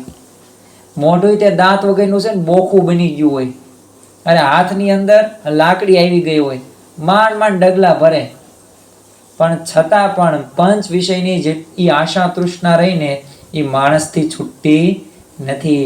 આપણને કેટલાય ઉદાહરણો એવા જોવા મળશે કે 50, 60, 60, 70 વર્ષે ચારિત્રનો ભંગ કર્યો હોય, સ્વાદના લીધે હજી એના ઘરે પ્રશ્ન હોય, જમવાનું દેતા જ હોય 3 ટાઈમ સારામાં સારું, પણ એને સ્વાદના લીધે શું થાય, ઝઘડા થાય, આ બનાવો ને. અને એવું છે એક બાળકો અને એક વૃદ્ધો, આમ બાળપણ જેવું વૃદ્ધ અવસ્થામાં થઈ જાય દરેકનું ચિત્ત. પણ એ શા માટે? આ પંચ વિષયોમાં આપણે આસક્ત છીએ. હવે ખબર જ છે કે આપણે કરવાનું નથી જ, તે છતાં આપણેથી કરાય છે. તો સમજી લેવાનું કે આપણે કંઈક સમજવાનું બાકી રહી ગયું છે, આપણે કંઈક કસર છે, તો આ આસક્તિની કસર છે, આ પંચ વિષયોની છે. જ્ઞાન આપણી પાસે હશે, પણ જો આવા પંચ વિષયોની અંદર આસક્ત હશું તો મહારાજે કીધું એમ જ્ઞાન હોય ભલે વૈરાગ્ય હોય, પણ જો તેમ નિયમ ન પાળતા હોય ને તો પંચ વિષયો જીતી શકાય તેમ નથી. મુક્તાનંદ સ્વામીને કીધું બધા સંતો પરમહંસોને. અને આ વાસના તૃષ્ણા રહીને ઈ આપણને જન્મ લેવરાવે છે અને દુઃખી પણ કરે છે. ગૌતમ બુદ્ધ તો કહે કે તૃષ્ણા પરમ દુઃખમ, ઈચ્છા રહીને વ્યક્તિને બહુ દુઃખી કરે છે. અને આ ઈચ્છાઓ કેવી કેવી, આ શબ્દો, સ્પર્શ, રૂપ, રસ, ગંધ, સારી સારી જગ્યાએ ફરવા જવું, સારું સારું જમવું, સારા સારા વાક્યો સાંભળવા, જોવું, સારી સારી ત્વચા એટલે ચામડીના રખતો, એટલે જો આપણે ગાડલું ગોદડું સારી વ્યવસ્થા હોય તો જ આપણને ઊંઘ આવે, નકર તો ઊંઘ ન આવે. તો આ પંચ વિષયોમાંથી જ્યાં સુધી આપણી આસક્તિ હશે ને ત્યાં સુધી અવશ્ય આપણે આ ચક્રની અંદર ફરવાના જ છે, મુક્તિ નથી થવાની. જો આપણે ભગવાન પાસે છે ને મુક્તિ માગવાની છે, કારણ કે મુક્તિ મળશે ને તો જ આપણું કલ્યાણ નિશ્ચિત છે, તો ફરી વખત જન્મ લેવો પડશે નહીં. હવે આ પંચ વિષયો રહ્યા ને એ મોટામાં મોટું એક નુકસાન કરતું હોય ને તો જેનાથી આપણા જીવનની અંદર સુધારો થવાનો છે, જેનો સંગ કરવાથી આપણે એવા ગુણો આવવાના છે, એવા ભગવાન અને સંતનો પણ વિયોગ રહ્યો ને આ પંચ વિષયો કરાવે છે. થોડાક આપણે પ્રસંગો જોઈએ અને સમજવાનો પ્રયત્ન કરીએ કે કઈ રીતે આ સંતનો અને ભગવાનનો વિયોગ કરાવે છે. તો ઉમરેઠના છે ને ગંગાદત્ત આ ભગવાનના અનન્ય ભક્ત અને નિયમ ધર્મ પણ સારા પાળે અને મહારાજ પ્રત્યે હેત બહુ, એટલે એમને નક્કી કર્યું કે ચાલો ને આપણે ગરડા મહારાજ છે, આમ તો મહારાજ 49 વર્ષ આ પૃથ્વી લોક ઉપર રહ્યા, એમાં 27 વર્ષ દાદા ખાચરને ત્યાં રહ્યા છે. એટલે એમણે નક્કી કર્યું કે આપણે ગઢડા જઈએ ને શ્રીજી મહારાજનો સમાગમ કરીએ, કથા વાર્તા સાંભળીએ, એટલે જેટલું ભગવાનનું ભજન ને ભક્તિ થાય એ જ સાથે આવશે. આવા વિચાર સાથે તેઓ ગઢડા ગયા. હવે એ છે ને સાથે આંબલી પણ લઈ ગયેલા, ઉમરેઠની આંબલી જે હતી એ તે સાથે પોટલી ભરીને લઈ ગયા અને દીકરાને પણ લઈ ગયા સાથે. એટલે રોજ થોડી રાત્રે છે ને આંબલી વાપરતા જાય. એટલે એક સમય એવો આવ્યો, કોઈ વસ્તુ હોય એ ખૂટવાની તો છે જ તે. તો એમ અહીંયા તે એવું જ થયું કે આ આંબલી દરરોજ નિયમમાં જમતા હતા આવી રીતે નાખીને તે શાકમાં દાળમાં, એટલે આંબલી ખૂટી ગઈ. એટલે એને નક્કી કર્યું કે હવે અહીંયા ગઢડા રહેવાય નહીં, કારણ કે આંબલી તો ખૂટી ગઈ છે, જે સ્વાદ આવવાનો છે એ તો આવતો નથી મને. તો બોલો એ મહારાજ પાસે જાય બીજા દિવસે ને સવારે કહે છે કે મહારાજ હવે ઉમરેઠ જાઉં છું. શ્રીજી મહારાજ કે તમે જ કીધું હતું ને આટલા દિવસ રહેવાનું છે, બસ વહી જવું છે? એક હા મહારાજ જવું છે, આજ્ઞા કરો ને, મારે ના ખેતીવાડીનું કામ છે. એટલે મહારાજ તો અંતર્યામી હતા જ તે, એક પણ કારણ શું થાય, એના દીકરાએ કારણ કંઈ કે નહીં. હવે આવું થોડું કારણ કહેવાય કે આંબલી ખૂટી ગઈ એટલે હું જાઉં છું ઉમરેઠ. એને દીકરાએ કીધું કે એ મારા બાપાને છે ને આંબલી ખૂટી ગઈ છે એટલે. તો શ્રીજી મહારાજ કે બસ એવી સામાન્ય વાત છે, ચાલો હું અહીંથી આંબલી વ્યવસ્થા કરાવી દઈશ. આ ગંગાદત્તે શું કીધું મહારાજને કે મહારાજ અહીંની આંબલીમાં સ્વાદ છે ને અમારા ઉમરેઠની આંબલી જેવો નહીં. એટલે છેલ્લે નો રોકાણ્યા તો નો જ રોકાણ્યા અને ઉમરેઠ જવા તૈયાર થઈ ગયા. તો જો આ સ્વાદ, આ પંચ વિષયના જો ભગવાન સાક્ષાત છે, પૂર્ણ પુરુષોત્તમ પરબ્રહ્મ સર્વે અવતારના અવતારી, અને એમનો સમાગમથી વિયોગ થઈ ગયો. કેના લીધે? આંબલીના લીધે. અલ્પ એવી આંબલી. હવે ઉત્સવ સમયની અંદર આપણે ઘણી વખત જોજો પરિસ્થિતિ એવી સર્જાય છે, જમવાની વ્યવસ્થા, ઉતારેની વ્યવસ્થા આપણને બરાબર ન મળે ને તો આપણે શું કરીએ, અને આવા પાસે અમુક વીઆઈપી મૂકશું હોય કે આના બધું વીઆઈપી મળવું પડે. તો એ જે સમયાનો જે સંતોની કથા વાર્તાનો જે લાભ લેવાનો હોય ને એની જગ્યાએ આવા ઉતારેની વ્યવસ્થા, જમવામાં શું છે, અમુક તો આપણને એવું થાય કે આ જમવા જાય છે, પ્રસાદી લેવા જાય છે કે સંતોની કથા વાર્તાનો સમાગમ કરવા માટે જાય છે. પહેલા તો આપણે છે ને ધ્યેય નક્કી કરવો કે આપણે આ સત્સંગી થયા છીએ તો આપણો મુખ્ય હેતુ શું છે, આપણે ખપ કેમાં રાખવાનો છે, વ્યવસ્થામાં ખપ રાખવાનો છે, આપણું નામ બોલાય તેમાં ખપ રાખવાનો છે, આપણને કોઈક આગળ વધારે આપણું સન્માન કરે એમાં ખપ રાખવાનો છે, આપણી કોઈક મદદ કરે એમાં ખપ રાખવાનો છે, આપણને સારું સારું ભોજન મળે એમાં ખપ રાખવાનો છે, કે પછી ભગવાન અને સત્પુરુષ જે આજ્ઞા નિયમો આપે છે એનું પાલન કરવામાં ખપ રાખવાનો છે. શું આપણી સંતોની કથા વાર્તા સાંભળીને આપણા જીવને અંતરને શુદ્ધ કરવા જઈએ છીએ કે બસ દેહિક રીતે શરીર સ્થૂળ રીતે આપણે એને શાંતિથી આ બધું ઘરે જેમ મળે ને એવું ત્યાં મળે એવું રાખવા જોઈએ? ઘણા બધા ભક્તો તો એવા છે કે આવી વ્યવસ્થાના લીધે સત્સંગની અંદર નથી આવતા, અને જે સુખ અને શાંતિ પ્રાપ્ત થવી પડે ને એ અમુક હરિભક્તોને નથી થતી. શા માટે? આવા અભાવ અવગુણ લે, આવી વ્યવસ્થામાં ફસાઈ જાય તો સંતો પાસે પાસે રહે નહીં. બોલો અમુક તો હરિભક્તો તો આવી વ્યવસ્થા રહીને અલૌકિક લાભ આપણે જતો કરવો પડે છે. એટલે આના ઉપરથી શું થયું? ભગવાન અને સંતથી આપતે દૂર થયા, અને એક વખત દૂર થવાનું શરૂ થાય પછી તો બધા નીતિ નિયમ ધર્મ પણ સાવ નેવે મૂકી દઈએ છીએ આપણે.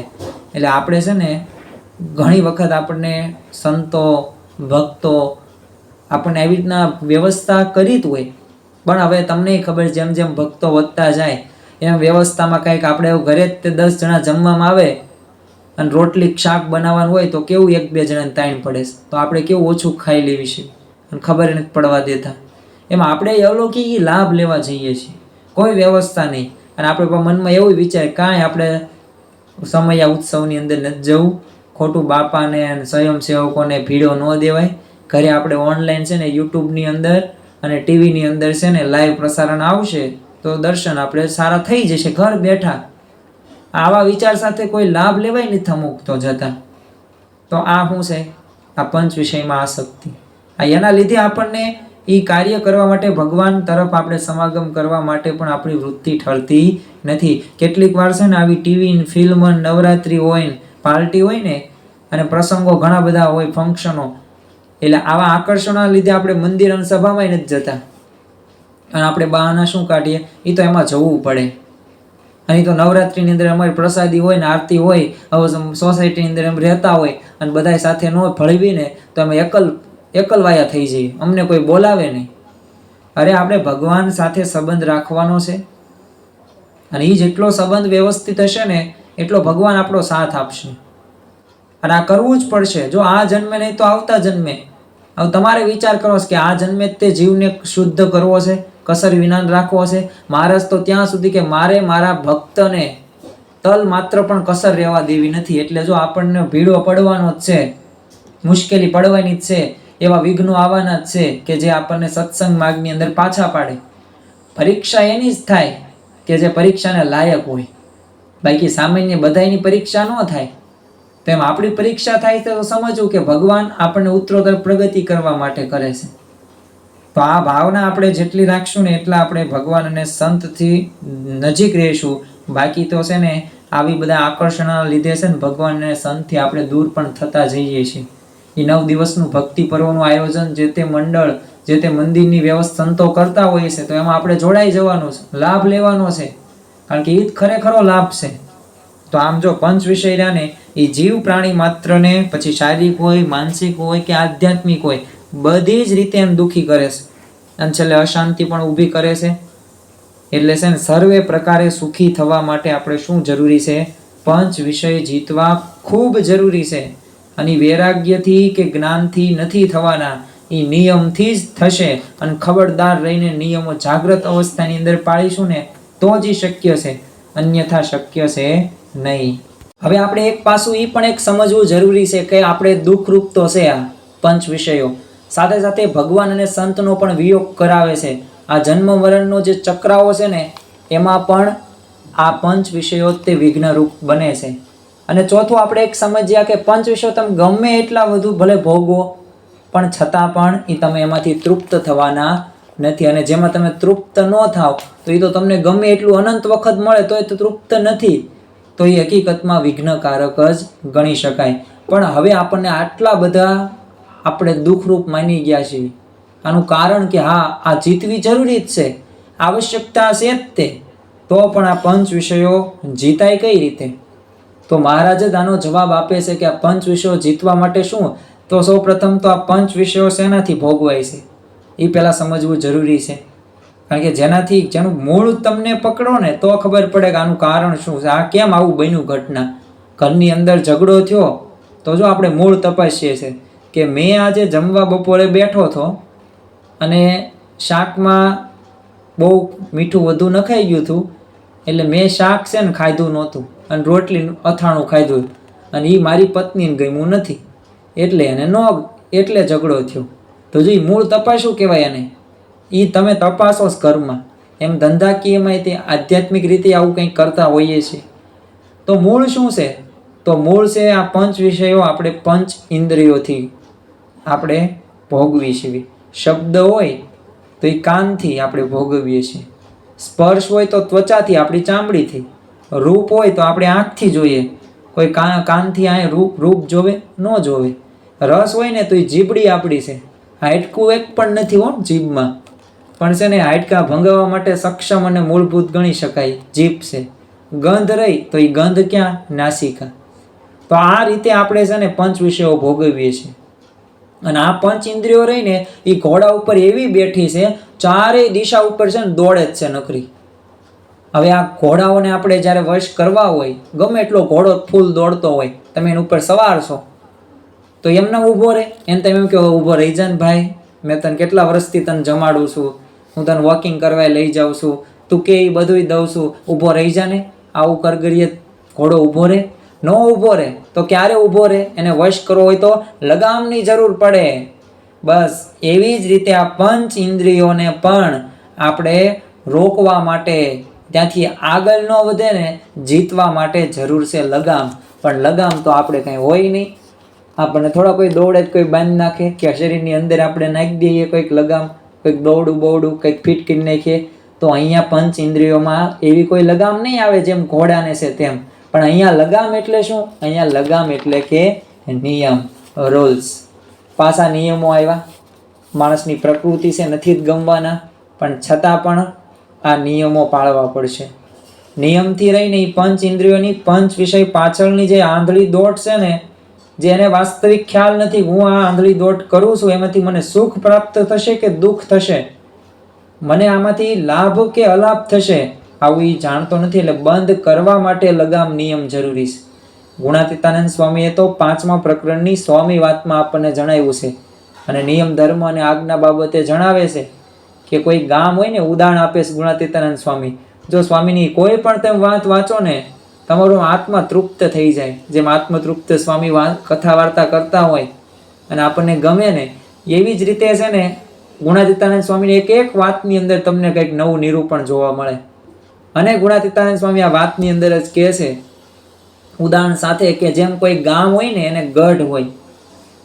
આ ગઢને કોણ સાચવે? તો ગઢની માં એક થાણું હોય, શરૂઆતની અંદર હોય થાણું. આ થાણું તમે જો એમાં તમે હારવી નાખો, થાણાની અંદર જે સૈનિકો હોય, સિપાહીઓ હોય, તો તમે ગઢ પણ જીતી જાઓ. એમ જેમ ગામને ગઢ હોય ને, એમાં આપણને છે ને પંચ વર્તમાન રૂપી ગઢ છે. અને આ પંચ વર્તમાન રૂપી ગઢ, એમાં થાણાના ઠેકાણે છે નિયમ છે. થાણું એ કોણ? તો એ નિયમો. જેમ થાણું ગઢને સાચવે એમ નિયમ છે ને આ વર્તમાનને સાચવે છે.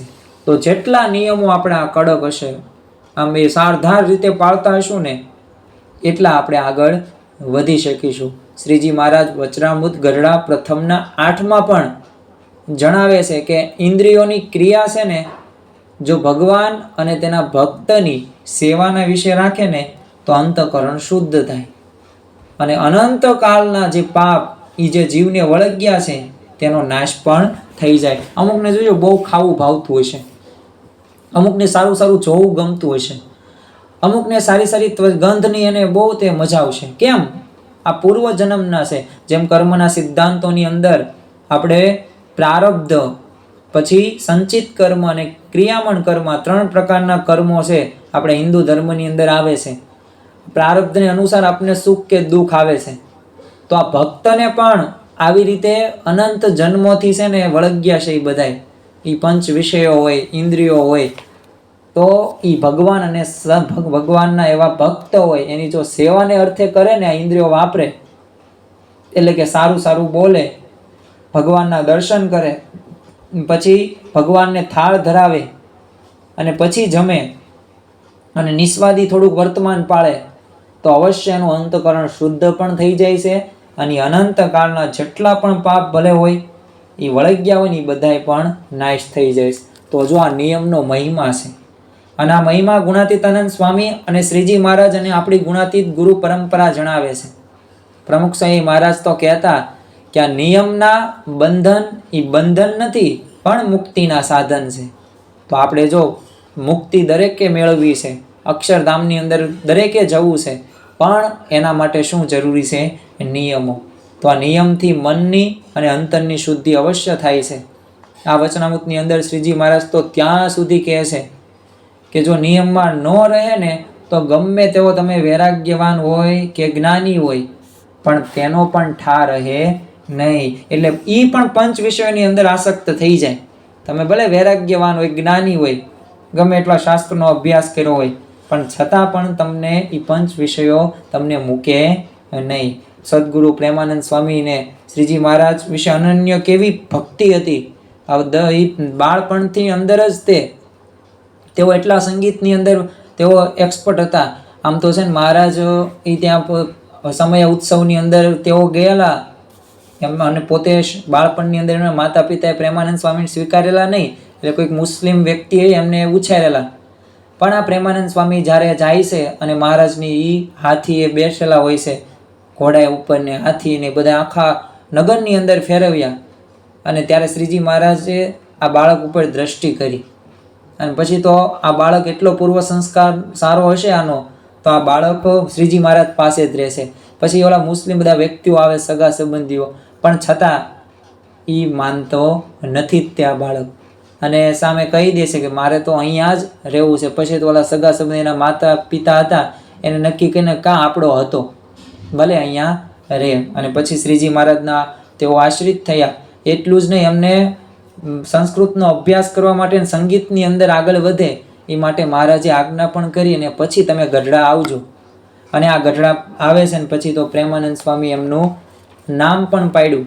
પણ ખરેખર આ પ્રેમાનંદ સ્વામીની અનન્ય ભક્તિ એટલી બધી હતી, ખપ ને મુમુક્ષુતા બાળપણથી જ જોવા મળતી. અને એટલે જ તે એક વખત ગરડાની અંદર આમ તો ગરબો બધાએ ગાય છે મહારાજની ઉપાસના માતાજીની. એટલે મહારાજ બહુ પ્રસન્ન થઈ જાય કે કેવો માતાજીનો ગરબો સરસ મજાનો છે. અને પ્રેમાનંદ સ્વામીને આજ્ઞા કરી કે તમે આવો ગરબો રચો ને. અને પ્રેમાનંદ સ્વામીએ એ ગરબો તાત્કાલિક લખ્યો. અને શબ્દો કયા છે? પ્રેમાનંદ સ્વામી એ મહારાજ પ્રત્યે એમને ગરબી લખી. વંદુ સહજાનંદ રસરૂપ અનુપમ સારને રે લોલ, જેને ભજતા છૂટે ફંદ કરે ભવ પારને રે લોલ. આગળ મહારાજ વિશે લખે છે. સમરૂપ પ્રગટ રૂપ સુખ ધામ અનુપમ નામ ને રે લોલ, જેને ભવ બ્રહ્માદિક દેવ ભજે તજી કામ ને રે લોલ. બંધુ સહજાનંદ રસ રૂપ અનુપમ સારને રે લોલ. આ ગરબી પ્રેમાનંદ સ્વામી મહારાજ આગળ ગાય અને ત્યારે મહારાજ એટલા બધા પ્રસન્ન થઈ ગયા અને ભેટી તો પડ્યા, પણ સાથે સાથે શું બોલ્યા કે આવી રીતે એને ભગવાનની મૂર્તિનું જેને ચિંતવન છે ને એના માટે તો એ સાધુને તો ઉઠીને અમે સાષ્ટાંગ દંડવત પ્રણામ કરીએ. અને પાછી અનન્ય ભાવ પણ કેવો મહારાજ પ્રત્યેનો. તો એમને એક આપણે કીર્તન જોઈએ કે અનન્ય ભાવ એમના કીર્તન ઉપરથી જ આપણને ખ્યાલ આવશે કે મહારાજ પ્રત્યેની દાસત્વ ભક્તિ તો ખરી, પણ સાથે સાથે એ પ્રીતિ અને ભક્તિ કેવી જોવા મળતી. તમારી મૂર્તિ વિના મારા નાથ રે, બીજું મને આપશો માં, હું તો એ જ માંગુ છું જોડી હાથ રે, બીજું મને આપશો માં. ખરેખર આ પ્રેમાનંદ સ્વામીના આવા કીર્તનો અને ઉપદેશ પદો અને ઘણા બધા 6,000 14,000 જેટલા, પણ અત્યારે આપણને 6,000 પ્રાપ્ત છે, પણ 14,000 કરતાં વધુ પદો મહારાજ પ્રત્યે એમને લખાય. પ્રભાત્યા હોય, કીર્તનો હોય કે ભજનો હોય કે ગોઠીઓ હોય કે થાળ હોય, આ પ્રેમાનંદ સ્વામીની એક પ્રકારની ભક્તિ જોવા મળતી. તો આવો અનન્ય ભાવ આપણે કલ્પી પણ ન શકીએ ને એટલો શ્રીજી મહારાજ અને પ્રેમાનંદ સ્વામી પ્રત્યેનો હતો. પણ એવા પ્રેમાનંદ સ્વામીને પણ આ પંચ વિષયોમાં એક વખત તેઓ લેવાઈ ગયેલા. એનો આપણે પ્રસંગ જોઈએ કે એકવાર શ્રીજી મહારાજ સાથે સુરત ગયા હતા અને એકવાર શ્રીજી મહારાજ નવાબ અફઝલુદ્દીન અહમદ ખાન, હવે એમને આમંત્રણ આપેલું શ્રીજી મહારાજને કે તમે અહીંયા પધારો. એટલે આમંત્રણને માન આપીને સંઘ સાંજના સમયે પધાર્યો. હવે નવાબની કચેરીથી છે ને પાછા વળતી વખતે બધા સંતો ચાલતા હતા મહારાજ સાથે, અને પ્રેમાનંદ સ્વામી પણ ચાલતા હતા અને કીર્તન ગાતા ગાતા બધા ચાલે. હવે એટલામાં પ્રેમાનંદ સ્વામીના કાન ઉપર એક સ્ત્રી દ્વારા ગવાતા એક સંગીતના એક મોહક સુર હવે જેવો પડ્યા ને, આવા સંગીતના તો રશિયા પ્રેમાનંદ સ્વામી હતા જ તે. એટલે એમને જોયું કે આ તો ઉત્તમ પ્રકારના શાસ્ત્રીય સંગીતની છણાવટ લાગે છે. અને એ સાંભળતા સાંભળતા એમની ગતિ છે ને થોડીક ધીમી પડી ગઈ. બધા સંતો ભક્તો સ્વામિનારાયણ ભગવાન તો આગળ ચાલતા જાય, પણ પાછળ રહી ગયા પ્રેમાનંદ સ્વામી. કારણ કે એમને આ સંગીત જોયું એટલે એમને ખ્યાલ ન આવ્યો અને બધા સંતો આગળ નીકળી ગયા અને એકલા પડી ગયા. પછી જ્યારે સંગીતના સ્વરૂપમાંથી એમની વૃત્તિ તૂટી ગઈ ને એટલે મહારાજના સ્વરૂપમાં પાછી જોડાણી. પછી એમને ભાન થયું કે એમને અંતરમાં તો સ્ત્રીના શબ્દો સાંભળ્યા છે. એટલે સંતોના જે નિષ્કામ ધર્મ એક હોય, આ નિષ્કામ વર્તમાન એમને ચૂક્યો ને એમનો પશ્ચાતાપ થયો. એટલે તરત તે મહારાજ પાસે આવે છે અને ઉતારે પહોંચ્યા ને ત્યારે જ મહારાજ એમને ઠપકો આપ્યો અને કીધું કે આ તમારો વર્તમાન ભંગ થયો છે, એટલે પ્રાયશ્ચિત રૂપે તમે ચાંદ્રાયણ વ્રત કરજો, ત્યારે તમારો આ પ્રાયશ્ચિત થશે. તો જો આ પ્રેમાનંદ સ્વામી આટલા બધા સમર્થ હતા, આટલા બધા મહારાજ પ્રત્યેનો અનન્ય ભાવ હતો, છતાં પણ આ પંચ વિષયોને એટલા અઘરા છે. એને જીતવા પડશે, એને ધ્યાન આપણે સમયે સમયે ઘડીએ ઘડીએ રાખવું પડશે. નારદજીનું પણ આપણને દ્રષ્ટાંત યાદ છે કે ભગવાનનું મન કહેવાતા નારાયણ નારાયણ, પણ શીલનિધિ રાજાની કુંવરી હતી વિશ્વમોહિની, એની હસ્તરેખા જોવા હાથ લાંબો કીધું. અને જ્યાં આમ તો સાધુને નિયમ હોય સ્ત્રીનો સ્પર્શ ન કરાય, પણ એ નિયમ નારદજીએ લોપ્યો અને થયું શું, એનું મન થોડુંક ચક્રાવે ચડી ગયું. અને શીલનિધિ રાજાને નારદજીએ કીધું કે આ કુંવરી તમે મને પરણાવો ને. તો જો આમ નિયમ ભંગ થઈ ગયા, સ્ત્રીનો સ્પર્શ પણ ન કરાય, પણ એની સાથે ઈચ્છા લગ્ન કરવાની થઈ. તમે સોભરી જુઓ, પરાશર, વિશ્વામિત્રી, આવા ઘણા બધા ઋષિઓ હતા. એમનો એક નિશ્ચિત ધ્યેય હતો અને તપ કરવા માટે ગયેલા, પણ નાનો સરખો એવો નિયમ એમને લોપ્યો હતો. એમને 60,000 વર્ષ સુધી તપ જે સાધના કરીને એના ઉપર પાણી ફેરવી નાખ્યું. તો આપણે પણ આ એક ધ્યાન રાખવાનું છે આપણા જીવનની અંદર. તો આપણે પ્રશ્નો તો આવવાના જ છે. આપણી તો આવી અનન્ય ભક્તિ પણ નથી, આટલું સામર્થ્ય તપ પણ નથી, તો આપણે તો ડગલે ને પગલે આવા પ્રશ્નો આવવાના છે. તો આ પ્રશ્નોમાં ક્યારે આપણે સ્થિર રહી શકીશું? કે જ્યારે આપણા જીવનની અંદર છે ને એક સ્થિર મતિ કેમાં હોય? ભગવાન અને સંતની મૂર્તિની અંદર. અને જેટલા નિયમો દ્રઢ પાલન કરશું ને એટલા આપણે આગળ વધશું. બાકી આગળ વધવાનો બીજો કોઈ સાધન મહારાજે આ વચનામૃતની અંદર જણાવ્યું નથી. રામાયણની જ વાત કરીએ તો રાવણ પોતે 4 વેદોનો ભણનાર હતો, શાસ્ત્રો અને શસ્ત્રનો પારંગત હોવા છતાં પણ સીતાજીમાં મન એનું ફસાણું, તો એનો તો વિનાશ થયો, પણ સાથે સાથે આખી લંકાનો વિનાશ એને નોતર્યો. તો આમ તમે જ્ઞાની હોય કે વૈરાગ્ય હોય, છતાં પણ તમારા જીવનની અંદર જો નિયમ ધર્મ ન હોય અને આજ્ઞાનું જો તમે ખબરદાર થઈને પાલન ન કરતા હોઈએ તો મુશ્કેલી આવે જ છે. શ્રીજી મહારાજ તો આવા જે દંભી હોય ને, જે બહુ તે જ્ઞાને કરીને હોય અને વૈરાગ્ય કરીને ઉચ્ચ સ્થિતિને પામ્યા હોય, પરંતુ એમાં નિયમ ધર્મ બહુ રાખતા ન હોય, તો એમને એક સણસણતો જવાબ વચનામૃત ગરડા મધ્યના 35માં કહે છે કે ગમે એવો સમાધિનિષ્ઠ હોય, આવા સમાધિ ક્યારે મળે? તો યમ નિયમ આસન પ્રાણાયામ ધ્યાન ધારણા અને સમાધિ, એ અષ્ટાંગ યોગ સિદ્ધ કરે ને પછી સમાધિ એને પ્રાપ્ત થાય. અથવા તો વિચારવાન હોય પણ જો સ્ત્રીઓના પ્રસંગમાં રહેવા માંડે ને તો એનો ધર્મ કોઈ રીતે રહે નહીં. એમ સામે પક્ષે કોઈ સ્ત્રી હોય તો સ્ત્રી પુરુષને વિશે આવી રીતે બહુ ધર્મ વાળી હોય અને નિયમ ધર્મની અંદર પણ એની ઉચ્ચ સ્થિતિ હોવા છતાં પણ જો પુરુષના સહવાસ થાય ને તો એને પણ ધર્મ રહે નહીં. તો એમ બંને રીતે વાર્તા સમજવાની છે, પુરુષે સ્ત્રી પ્રત્યે, સ્ત્રીએ પુરુષ પ્રત્યે. તો આમાં કોઈ સંશય રાખવો નહીં. તો જો મહારાજ પોતે પણ જણાવે છે કે પંચ વિષય જીતવો છે તો એને નિયમમાં જ રાખવો જરૂરી છે. ત્રિકાલા બાધિત સત્ય શ્રીજી મહારાજે અહીંયા આપણને ઉચ્ચારે છે કે ગમે એવો વૈરાગ્યવાન હોય કે પછી સમાધિનિષ્ઠ હોય કે જ્ઞાની હોય, પણ એને નિયમ ધર્મ પાળ્યા વિના જીવનની અંદર છૂટકો નથી. શરૂઆતની અંદર નિયમ ધર્મો આપણે પાળીએ તો આપણને ગમે, પણ પછી જેમ જેમ નિયમો આપણે વધતા જાય અને જો આજ્ઞા અને નિયમો રહ્યા ને એ સુખરૂપ કરવા માટેના મહારાજે અને સત્પુરુષ આપણને આપે છે.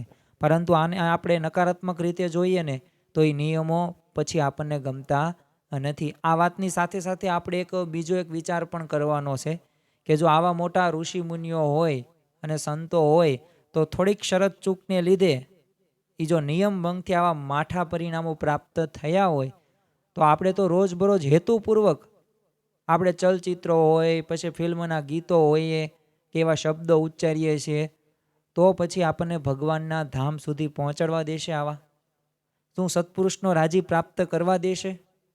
શું ભગવાનનું સુખ આપણને લેવા દેશે? આવા પંચ વિષયો જેમાં આપણે આસક્ત છીએ તો હરકીશ નહીં, કોઈ દિવસ નહીં.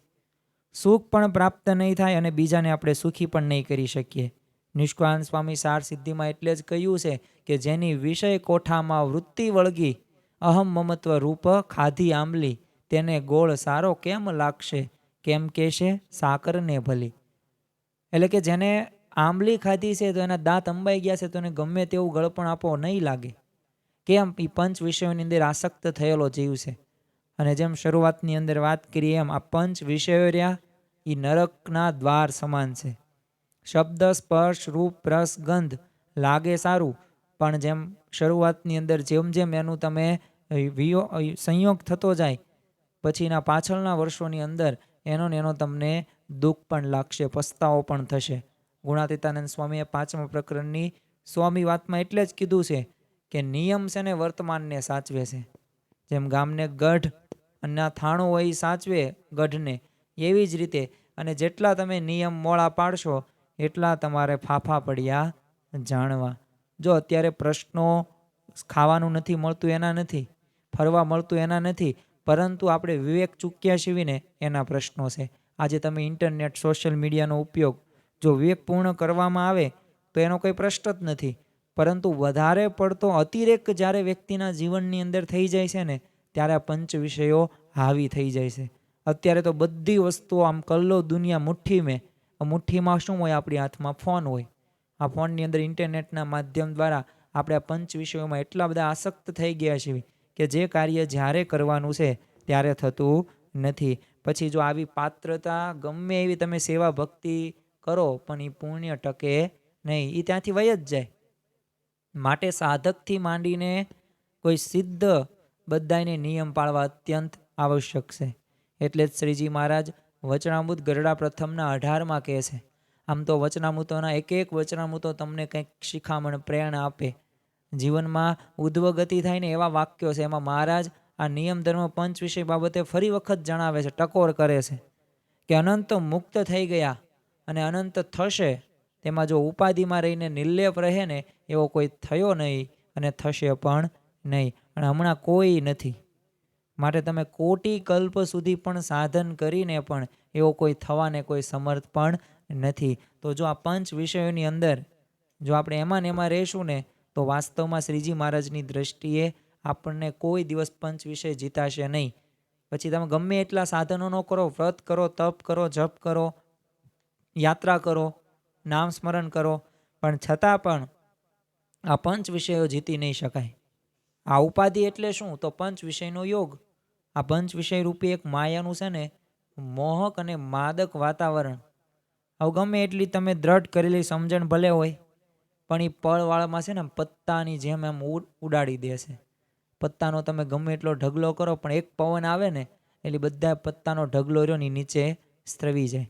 એવી જ રીતે તમે ગમે તેટલા સાધનો કરો પણ જો નિયમ ન હોય, જો પંચ વિષયની અંદર તમે આસક્ત હોય અને જો આજ્ઞા પ્રમાણે પોતાનું જીવન જીવતા ન હોય તો જેમ પત્તા પળ વાળની અંદર ઉડાડી દેશે ને એમ આપણું ચારિત્ર પણ, આપણું જીવ, આપણું મન પણ એવી રીતે પડી જાય છે. પ્રમુખ સ્વામી મહારાજ 1987માં અમેરિકાની ધર્મયાત્રાએ ગયેલા. હવે લોસ એન્જલસ પાસે લાસ વેગાસ સિટી છે અને આ લાસ વેગાસ સિટી નામ જ્યારે આપણા કાન દ્વારા આપણે સાંભળીએ એટલે તરત તે હોલિવૂડના પિક્ચર્સના એ સિટીના નામ યાદ આવે. અને ખરેખર આ લાસ વેગાસ સિટી પણ એવું છે, આ જુગાર માટે પ્રખ્યાત સિટી. અને ત્યાં બધા તે તમે સ્ત્રીઓ, પુરુષો, બાળકો, વૃદ્ધો બધા ત્યાં જુગાર રમવા માટે આવે. અને આમ ચમકતું અને આમ માયાથી ભરપૂર માત્રાની અંદર ત્યાં તમને જોવા મળે. સ્વામીશ્રી સાથે જે ફરતા યુવકો હતા એમને વાત તો ખબર જ હતી કે આપણે અહીંથી લોસ એન્જલસથી આ લાસ વેગાસ થોડુંક જ દૂર આવેલું છે. એટલે એમને બધાને ઈચ્છા થઈ કે ચાલો ને આપણે તે લાસ વેગાસ સિટીની અંદર જઈએ અને એટલા બધા વખાણ કરે છે તો આપણે જોઈએ એવી તો ખરી, આપણે જોવાનું બાકી ન રહી જાય. તો પ્રમુખ સ્વામી મહારાજ પાસે બધા યુવકો આવે છે અને સ્વામીને કહે છે કે અમે લાસ વેગાસ સિટી અમે જોવા જઈએ, ત્યાં બહુ સારું છે. એટલે સ્વામીશ્રીને ખબર હતી એટલે એમને સ્પષ્ટ કહી દીધું કે નહીં, ત્યાં ભલે રોશની સારી છે પણ તમને ખબર છે ને કે જુગારી શહેર છે. એટલે યુવકોએ સામે દલીલ કરી કે બાપા અમે બરાબર જાણીએ છીએ એ સિટી રહીને જુગારી સિટી છે, પણ અમે તો પાકા સત્સંગી છીએ અને તમે જે નિયમ ધર્મ અમને આપ્યા છે ને એ અમે કોઈ દિવસ એને અમે નિયમ ધર્મ કોઈ મૂકીને નેવે મૂકીને એમ કોઈ કાર્ય નથી કરવાના. એટલે આવી રીતે વાત કરી અને કીધું તરત એમ પાછા આવશું. એટલે સ્વામીશ્રી ફરી વખત સૂચના આપી કે જોજો પાછા છે ને રમવામાં તેમ ચડી ન જાતા. આવી ટકોર પણ મીઠી અમને કરી. યુવકો કે ના ના રમવાનું થોડું હોય, જુગાર થોડો રમાય. એ તો અમે ખાલી જોવા જ જઈએ છીએ. અને થોડાક દિવસ થયા, 2 દિવસ બાદ આ બધા યુવકો લાસ વેગાસથી એલે જ્યારે પાછા આવ્યા ત્યારે જાણ થઈ કે એક યુવક છે ને, બધા યુવકો જુગાર રમ્યા છે. અને એમાં એકય યુવક એવો નથી કે જુગાર રમ્યા વિના પાછો આવ્યો હોય. અને બધાએ તે અમુક $100, $150, $200 જુગારમાં મશીનના મેં ગુમાવ્યા હતા. અને જ્યારે સ્વામીશ્રીએ પૂછ્યું કે બાપા અમે જોયું, પછી અમારું છે ને મન હાથમાં ન રહ્યું. પછી છે ને સ્વામીશ્રીએ દરેકને એક નિર્જળ ઉપવાસ કરવાની આજ્ઞા કરી અને કહ્યું કે બીજી વખત આવી રીતે ક્યારેય કોઈ એકય જગ્યાએ જવું નહીં, જો મન આવું છે. એટલે જ નિષ્કુળાનંદ સ્વામી મનગંજન ગ્રંથની અંદર કહે છે, અને 187 એ જે કડીઓ છે ને, એક પરતક મન અને નિજ મનનો એક સંવાદ છે. દરરોજ આપણા વચ્ચે આ યુદ્ધો થાય છે. બહાર ફરવા જઈએ અને ત્યાં જમવાનું કંઈક લસણ ડુંગળીવાળું હોઈએ તો તરત નિજ મન એમ કહેશે કે નિયમ ધર્મમાં રહેવાય. પરતક મન તરત કહેશે ટેસ્ટ તો કરાય ને, એમાં શું થઈ ગયું. એમ એ હરામી મન શું ને, એ પરતક મન છે. અને જે ધર્મવાળું છે, જે સત્સંગી મન છે, એ આપણું નિજ મન છે. તો શ્રીજી મહારાજ વચનામૃત ગરડા પ્રથમના 18માં પણ કહે છે કે 7 માળની હવેલી હોય અને તે હવેલીને વિશે કાચના તકતા સુંદર જડ્યા હોય, સુંદર બિછાના કર્યા હોય, નાના નાના પ્રકારના ઘણા બધા આભૂષણો હોય, વસ્ત્રો પહેર્યા હોય, અને બધા વિષયજન બધા બેઠા હોય.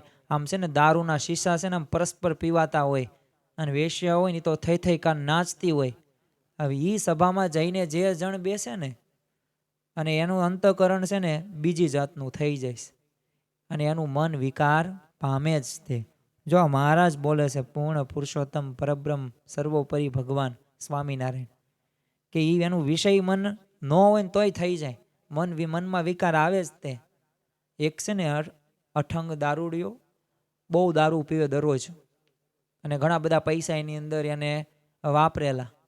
એટલે એક વખત તો એને નિયમ એવો લીધો કે હવે મારે છે ને દારૂ પીવો નથી.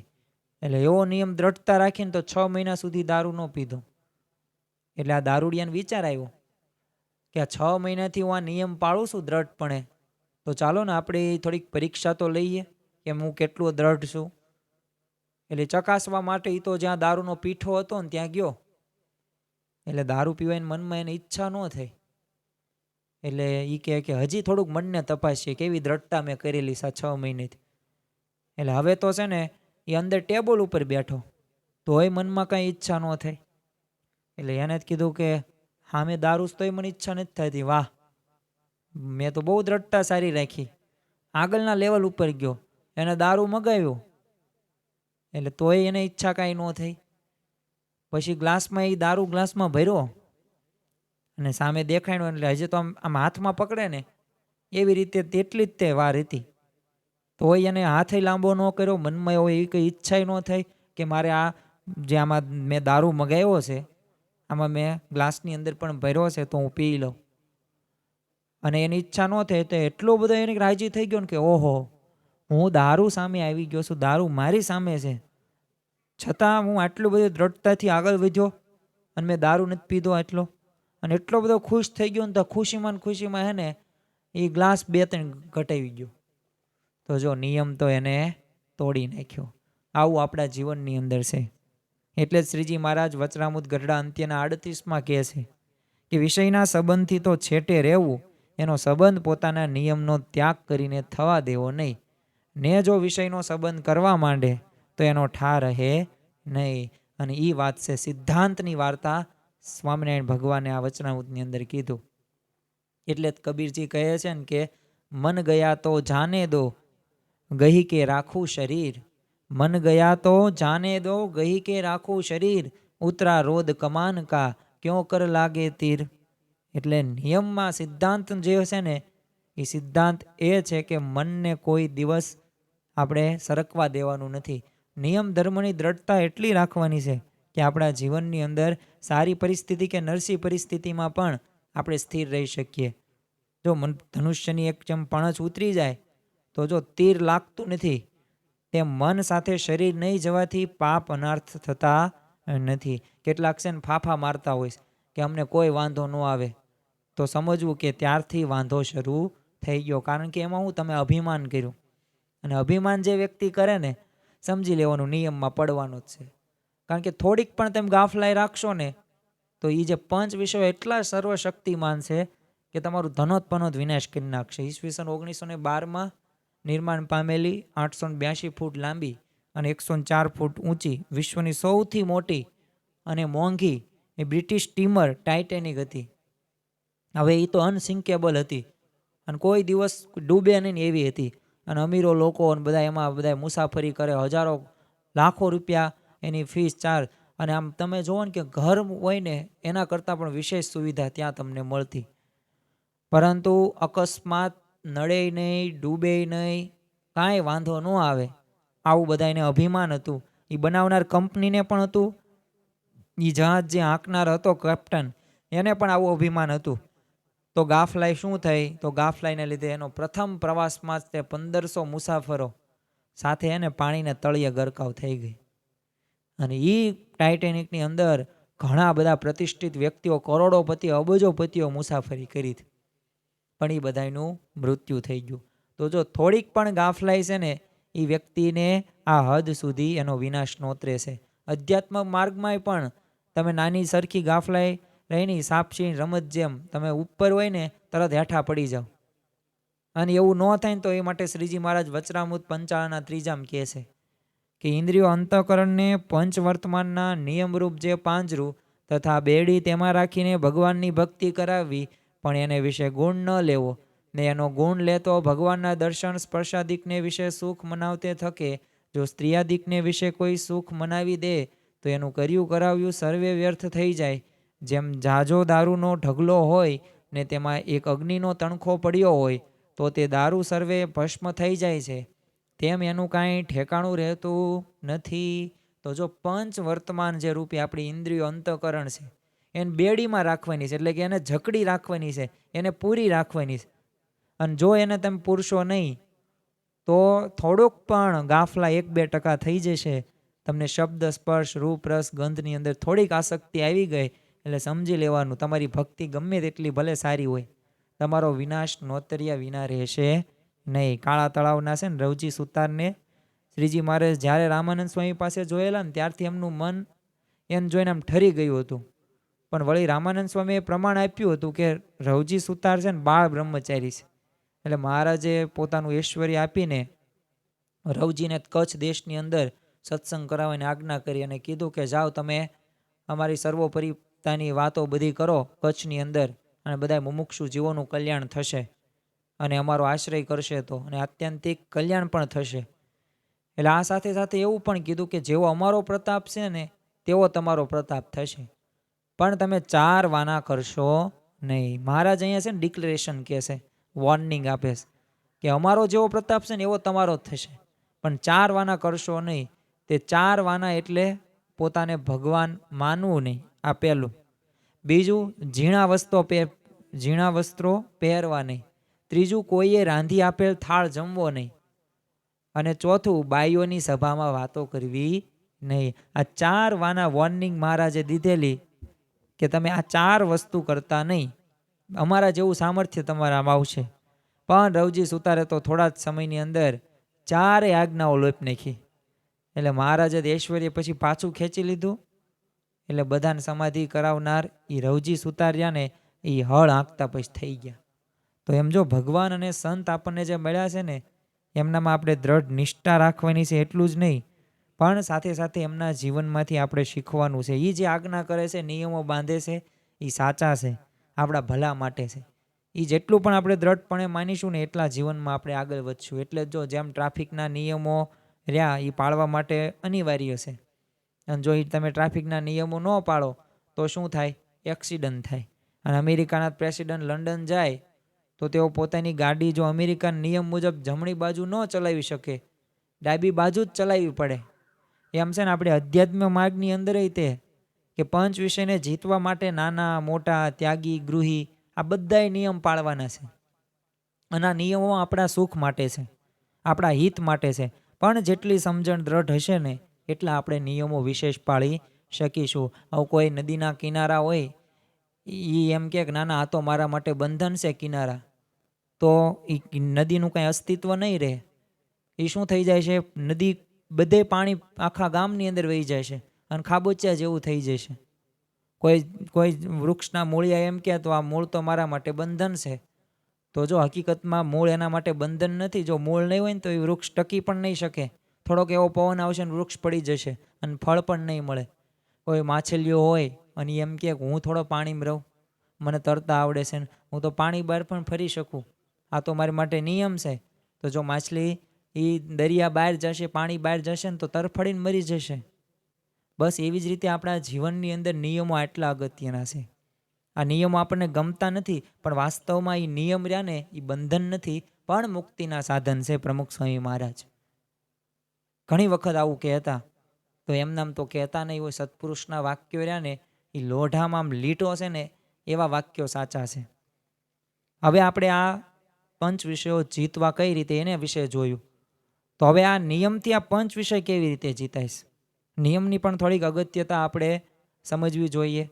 કારણ કે જો નિયમ પાળવાથી જો આત્મસંયમ એક પ્રગટે છે, સારું અને શું ખરાબ છે એનો વિવેક આપણને પ્રાપ્ત થાય છે. અને જે મુખ્ય જે બાબત છે, ભગવાન અને સંતને રાજી કરવાનો વિચાર આવે છે. પણ આ નિયમો જો પાળીએ તો, અને નિયમ પાલનથી સદાય આપણું છે ને જાણપણું એક રહેશે, હું કોનો છું, મારાથી આવું ન થાય. અને પરિણામે શું થાય, ધીમે ધીમે પંચ વિષય રાને એ પ્રત્યેની આપણી આસક્તિ હશે દરેકની હોવાની, પરંતુ એ ઘટતી જશે. અને જે શાસ્ત્ર જે મર્યાદા રહ્યું ને એનું આપણે એ મુજબનું જીવન પણ આપણે જીવાઈ જશે. એટલે નિયમથી આ શક્ય છે. શ્રીજી મહારાજે વચરામૃત ગરડા પ્રથમના 18માં કહ્યું છે કે પંચ ઇન્દ્રિયો દ્વારે જીવ જે આહાર કરે છે તે આહાર જો શુદ્ધ કરશે તો અંતઃકરણ શુદ્ધ થશે, અને જો અંતઃકરણ શુદ્ધ થશે તો અખંડ ભગવાનની સ્મૃતિ થશે. એટલે આપણે જે આહાર કરીએ ને એ આહાર આપણે નિયમપૂર્વક કરવાનો છે. એ પછી ભલે ઇન્દ્રિયો 5 જ્ઞાનેન્દ્રિયો 5 કર્મેન્દ્રિયો, એ કર્મ કરો કે જ્ઞાન પ્રાપ્ત કરો, એ દરેકમાં આપણે નિયમપૂર્વક જો વર્તીશું ને તો આપણું અંતઃકરણ શુદ્ધ થાય. અને અંતઃકરણ શુદ્ધ થઈ જાય તો જો ભગવાન એવા જ અંતઃકરણની અંદર વિરાજમાન થાય છે કે જેઓનું અંતઃકરણ શુદ્ધ હોય, પવિત્ર હોય, ભગવાન ત્યાં જ વાસ કરે છે. તો આપણામાં જો કોઈ સ્વભાવો હશે, આસક્તિઓ હશે, વાસનાઓ હશે, તો હકીકતમાં ભગવાન આપણો સાથ આપશે નહીં, અને આપણામાં વિરાજમાન પણ નહીં થાય. પણ ભગવાન અહીંયા ગરડા પ્રથમના 18માં જ આપણને ઉપાય દર્શાવે છે કે હું તમારે જો અખંડ ભગવાનની સ્મૃતિ કરવી છે તો અંતઃકરણ શુદ્ધ કરો. પણ અંતઃકરણ શુદ્ધ કરવા માટે નિયમપૂર્વકનો આહાર કરવાનું કીધું છે. તો જો એટલા માટે આપણે નિયમ ધર્મની દ્રઢતા કરવાનો નિર્ધાર કરવાનો છે. નિષ્કાંત સ્વામી તો વચન વિધિમાં કહે છે, ઠેલી નિયમને કામ ન કરવું, મર હોય લાભ જો લાખનો. ઠેલી નિયમને કામ ન કરવું, મર હોય લાભ જો લાખનો. લાખ એ સમયની અંદર લાખનો લાભ મળતો હોય ને તોય તે નિયમ મૂકીને કોઈ કામ કરવું નહીં. અને આગળ લખે છે, તોય લલચાવીએ નહીં લેશ મનને, જાણીએ મળાવો કાંખનો. આપણે મનને લલચાવા દેવાનું નથી, અને લલચાય તો પાછું એમાં આવી પણ નથી જવાનું. તો જો આપણા દેહ છે, ઇન્દ્રિયો છે કે સગાવાલા છે, એ આપણે પરિવારને રાજી નથી કરવાના, પણ આપણે તો રાજી કોને કરવાના છે? મહારાજ અને સ્વામીને રાજી કરવાના છે. અક્ષરધામના આપણે સુખે સુખ્યા થવાનું છે. માટે ગમે એટલો લાભ કે ફાયદો થતો હોય તો પણ આપણે નિયમ ભંગ ક્યારેય કરવાનો નથી. આ એક સંકલ્પ કરવાનો છે. જો આ પ્રવચન પંચ વિષય આપણે જીતવાનો ઉપાય આ જ છે, નિયમો. જેટલી આજ્ઞા અને નિયમોનું પાલન કરશું એટલા આપણે આગળ વધીશું, જેટલા સજાગ રહીશું. જો મેં તમને આ પ્રવચનની અંદર દરેક મુદ્દાની એક તમને માહિતી આપીશ, પ્રસંગો કીધા, શા માટે આપણને ખબર પડે કે ના આપણા જીવનની અંદર આવું તો બને છે, આના લીધે આ પ્રશ્ન થાય છે. તો એ પ્રશ્ન સમાધાન કરવા માટે આ ઉપાય શ્રીજી મહારાજે દર્શાવ્યો છે, એનું પાલન કરવું પડશે. શ્રીજી મહારાજે વચનામૃત ગરડા મધ્યના 61માં પણ પાકા સત્સંગીના 3 લક્ષણોમાં એક લક્ષણ જણાવ્યું છે કે નિયમને સ્થાન આપ્યું છે. નિયમ, નિશ્ચય, પક્ષ. આ નિશ્ચય અને પક્ષની વાત અત્યારે નથી કરતા, પણ જો એનું નિયમ તો એક છે ને. તો નિયમવાળા પાકા ભક્તની દ્રઢતા કેવી હોય? તો તે ભક્ત પોતાના ઈષ્ટદેવે જે નિયમ ધરાવ્યા હોય તે પોતાના શિર સાથે દ્રઢ કરીને પાળે, પણ એ ધર્મનો કોઈ દિવસ ત્યાગ કરે નહીં. ભાવનગરના અભયસિંહ દરબાર પોતે સત્સંગી, સ્વામિનારાયણ પહેલાં તો દારૂ ને એવું બધું પીતા હતા, પરંતુ સત્સંગી થઈ ગયા સ્વામિનારાયણના. એટલે કીધું એમને ત્યાં કે તમે ના પીવું જ પડશે. ત્યારે એમને તલવાર કાઢીને કીધું કે મારું ગળું પહેલાં કાઢી નાખો, પછી તમારે જેટલો દારૂ રેડવો ને એટલો રેડો. તો આ જો નિયમ ધર્મની દ્રઢતા, બોટાદના શિવલાલ શેઠની નિયમ ધર્મની દ્રઢતા કેવી. તો એ પણ એમની સાળી 6 મહિનેથી આવેલા, પણ એમને ખબર નહીં. તો જ્યારે ઘી થોડુંક વધારે નખાઈ ગયું ને ત્યારે ઉપર દ્રષ્ટિ કરી, ત્યારે ખબર પડી તમે ક્યારે આવ્યા. તો આવી નિયમ ધર્મની દ્રઢતા હરિભક્તોના જીવનની અંદર જોવા મળે છે. એ જીવુબા હોય, લાડુબા હોય, દાદા ખાચર હોય, જીવા ખાચર હોય, આ દરેક ભક્તોના અંદર આપણને એક આ નિયમ ધર્મની દ્રઢતા જોવા મળે છે. જો આવી નિયમ ધર્મની જો દ્રઢતા આપણે કેળવીશું ને, અને આ એક શીખવાનું છે, આપણું ઘડતર કરવાનું છે.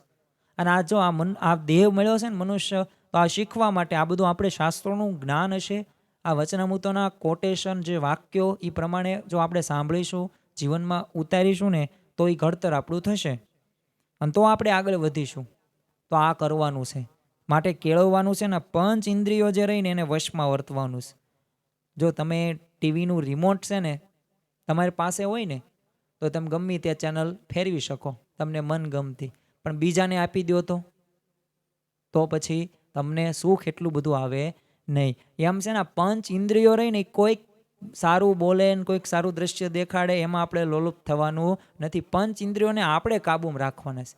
એને આપણું રિમોટ આપણે એને નથી દઈ દેવાનું, કારણ કે એ તો આપણો ભાગ છે. આપણે તો આત્મા શિવી, અજર શિવી, અવિનાશી શિવી, સુખરૂપ શિવી. આ દેહરો ને એ દુઃખરૂપ છે. નિજાત્માનમ બ્રહ્મ રૂપમ. આ દરરોજ 2 વખત વિચાર કરવો, જેથી આપણા જીવનમાં નિયમ ધર્મની દ્રઢતા આવે. અને જો ક્યારેય જગતના છે ને વિષયો તરફ આપણે દોડ પણ ન મૂકીએ. બાકી આ પંચ વિષય રૂપી જે ઘોડા રહ્યા ને, એ તો દોડ જ કરે છે. એને તો એ જ જોતવું છે, એને તો આરામ જ જોતવો છે, આળસ જ જોતવી છે. એને તમે સમય બગાડો એ જ ગમશે. એ પંચ વિષયોમાં તમે આસક્ત રહેશો ને એ તેને ફાવી જશે. પણ આપણે તો ભગવાનના ભક્ત શિવી, આપણે આત્યંતિક કલ્યાણ કરવાનું છે, એકાંતિક ધર્મ આપણે સિદ્ધ કરવાનો છે. તો એના માટે જરૂરી છે અધ્યાત્મ માર્ગમાં તે ચાલતા સાધક હોય કે ગમે તેવા વૈરાગ્યવાન હોય કે સમાધિનિષ્ઠ હોય કે તમે જ્ઞાની હોય, એ દરેક સત્સંગીને આગળ વધવા માટે છે ને સત્સંગમાં આમ નિર્વિઘ્ન પાર પડવા માટે નિયમની જરૂર છે. અને એ છે જ તે ભૂતકાળની અંદર પણ નિયમો પાળેલા છે, અત્યારે વર્તમાનમાં પણ પાળે છે, ભવિષ્યમાં પણ પાળવા જ પડશે. આવો છે ને શ્રીજી મહારાજનો સ્પષ્ટ મત છે. એટલે જ આપણને જો સત્પુરુષ પણ આ નિયમ ધર્મની દ્રઢતા જણાવે છે. તો આપણે છે ને મહારાજે દર્શાવેલી માર્ગ ઉપર ચાલીને આપણે સુખ્યા થવાનું છે. અને જેટલા વધુ નિયમ ધર્મ આપણા જીવનની અંદર દ્રઢ હશે, એટલા આપણા વધુ સુખી હશું. તો આ નિયમ ધર્મની આટલી બધી અગત્યતા આપણા જીવનની અંદર જોવા મળે છે. તો વધુમાં વધુ આપણે દ્રઢ કરવી જ જોઈએ, તો જ આપણે સુખી થઈશું. તો આજના પ્રવચનની અંદર આમ તો પંચ વશે જીતવાનો ઉપાય જે ગરડા મધ્યના 16ના વચનામૃતના આધારે આપણે શીખ્યા, અને એક સમજવાનો અને એક મનોમંથન કરવાનો એક આપણે વિચાર કર્યો, કારણ કે વિચારથી જ દરેક કાર્ય થાય છે. તો આ વિચારને એ હદ સુધી એક્શનમાં લાવો, કાર્યમાં લાવો, કે જેથી આપણને સફળતા મળે. દુનિયાની અંદર કોઈ પણ વ્યક્તિ સફળ થયા હોય ને, તો એને એક વિચારને પકડ્યો છે, એના ઉપર કામ કર્યું છે, એક ટેવ બનાવી છે, અને ટેવ પછી એનું આચરણ લાવ્યા છે, અને છેલ્લે ચારિત્ર, અને ચારિત્રમાં આખું એની જિંદગી બની ગયેલી છે. તો આપણા જીવનની અંદર પણ આ જરૂરી છે. તો આજે આપણે શબ્દ, સ્પર્શ, રૂપ, રસ અને ગંધ, આ જે પંચ વિષયો રહ્યા, આ પંચ વિષયો રહ્યા એ કેટલા દુઃખરૂપ છે. અને સાથે સાથે આ વિષયોને ગમે એટલા તમે ભોગવો છતાં તૃપ્ત થવાના નથી. અને જન્મ મરણ જે આપણે 84 લાખ યોની અંદર જે ચક્રાવો છે, તો એ ફરવો ન પડે. અને ભગવાન અને સંતનો વિયોગ ન થાય, તો એ માટે આપણે આ પંચ વિષયો જીતવા જરૂરી છે. જીતાય કઈ રીતે, નિયમોનું કેટલું મહત્વ છે, પંચ વિષયો જીતવા માટેનું એમનું યોગદાન, એના વિશે પણ આજે વાતો કરી. તો હું આશા રાખું છું કે તમારા જીવનની અંદર અને મારા જીવનની અંદર ભગવાન સ્વામિનારાયણ અને સત્પુરુષ મહંત સ્વામી મહારાજ આપણા ઉપર કૃપા કરે કે આપણે સદાય સુખી રહેવા માટે અને પંચ વિષયોને જીતી શકીએ એવી બળ, બુદ્ધિ અને શક્તિ મહારાજ સ્વામી આપે. શ્રી સ્વામિનારાયણ ભગવાનની જય.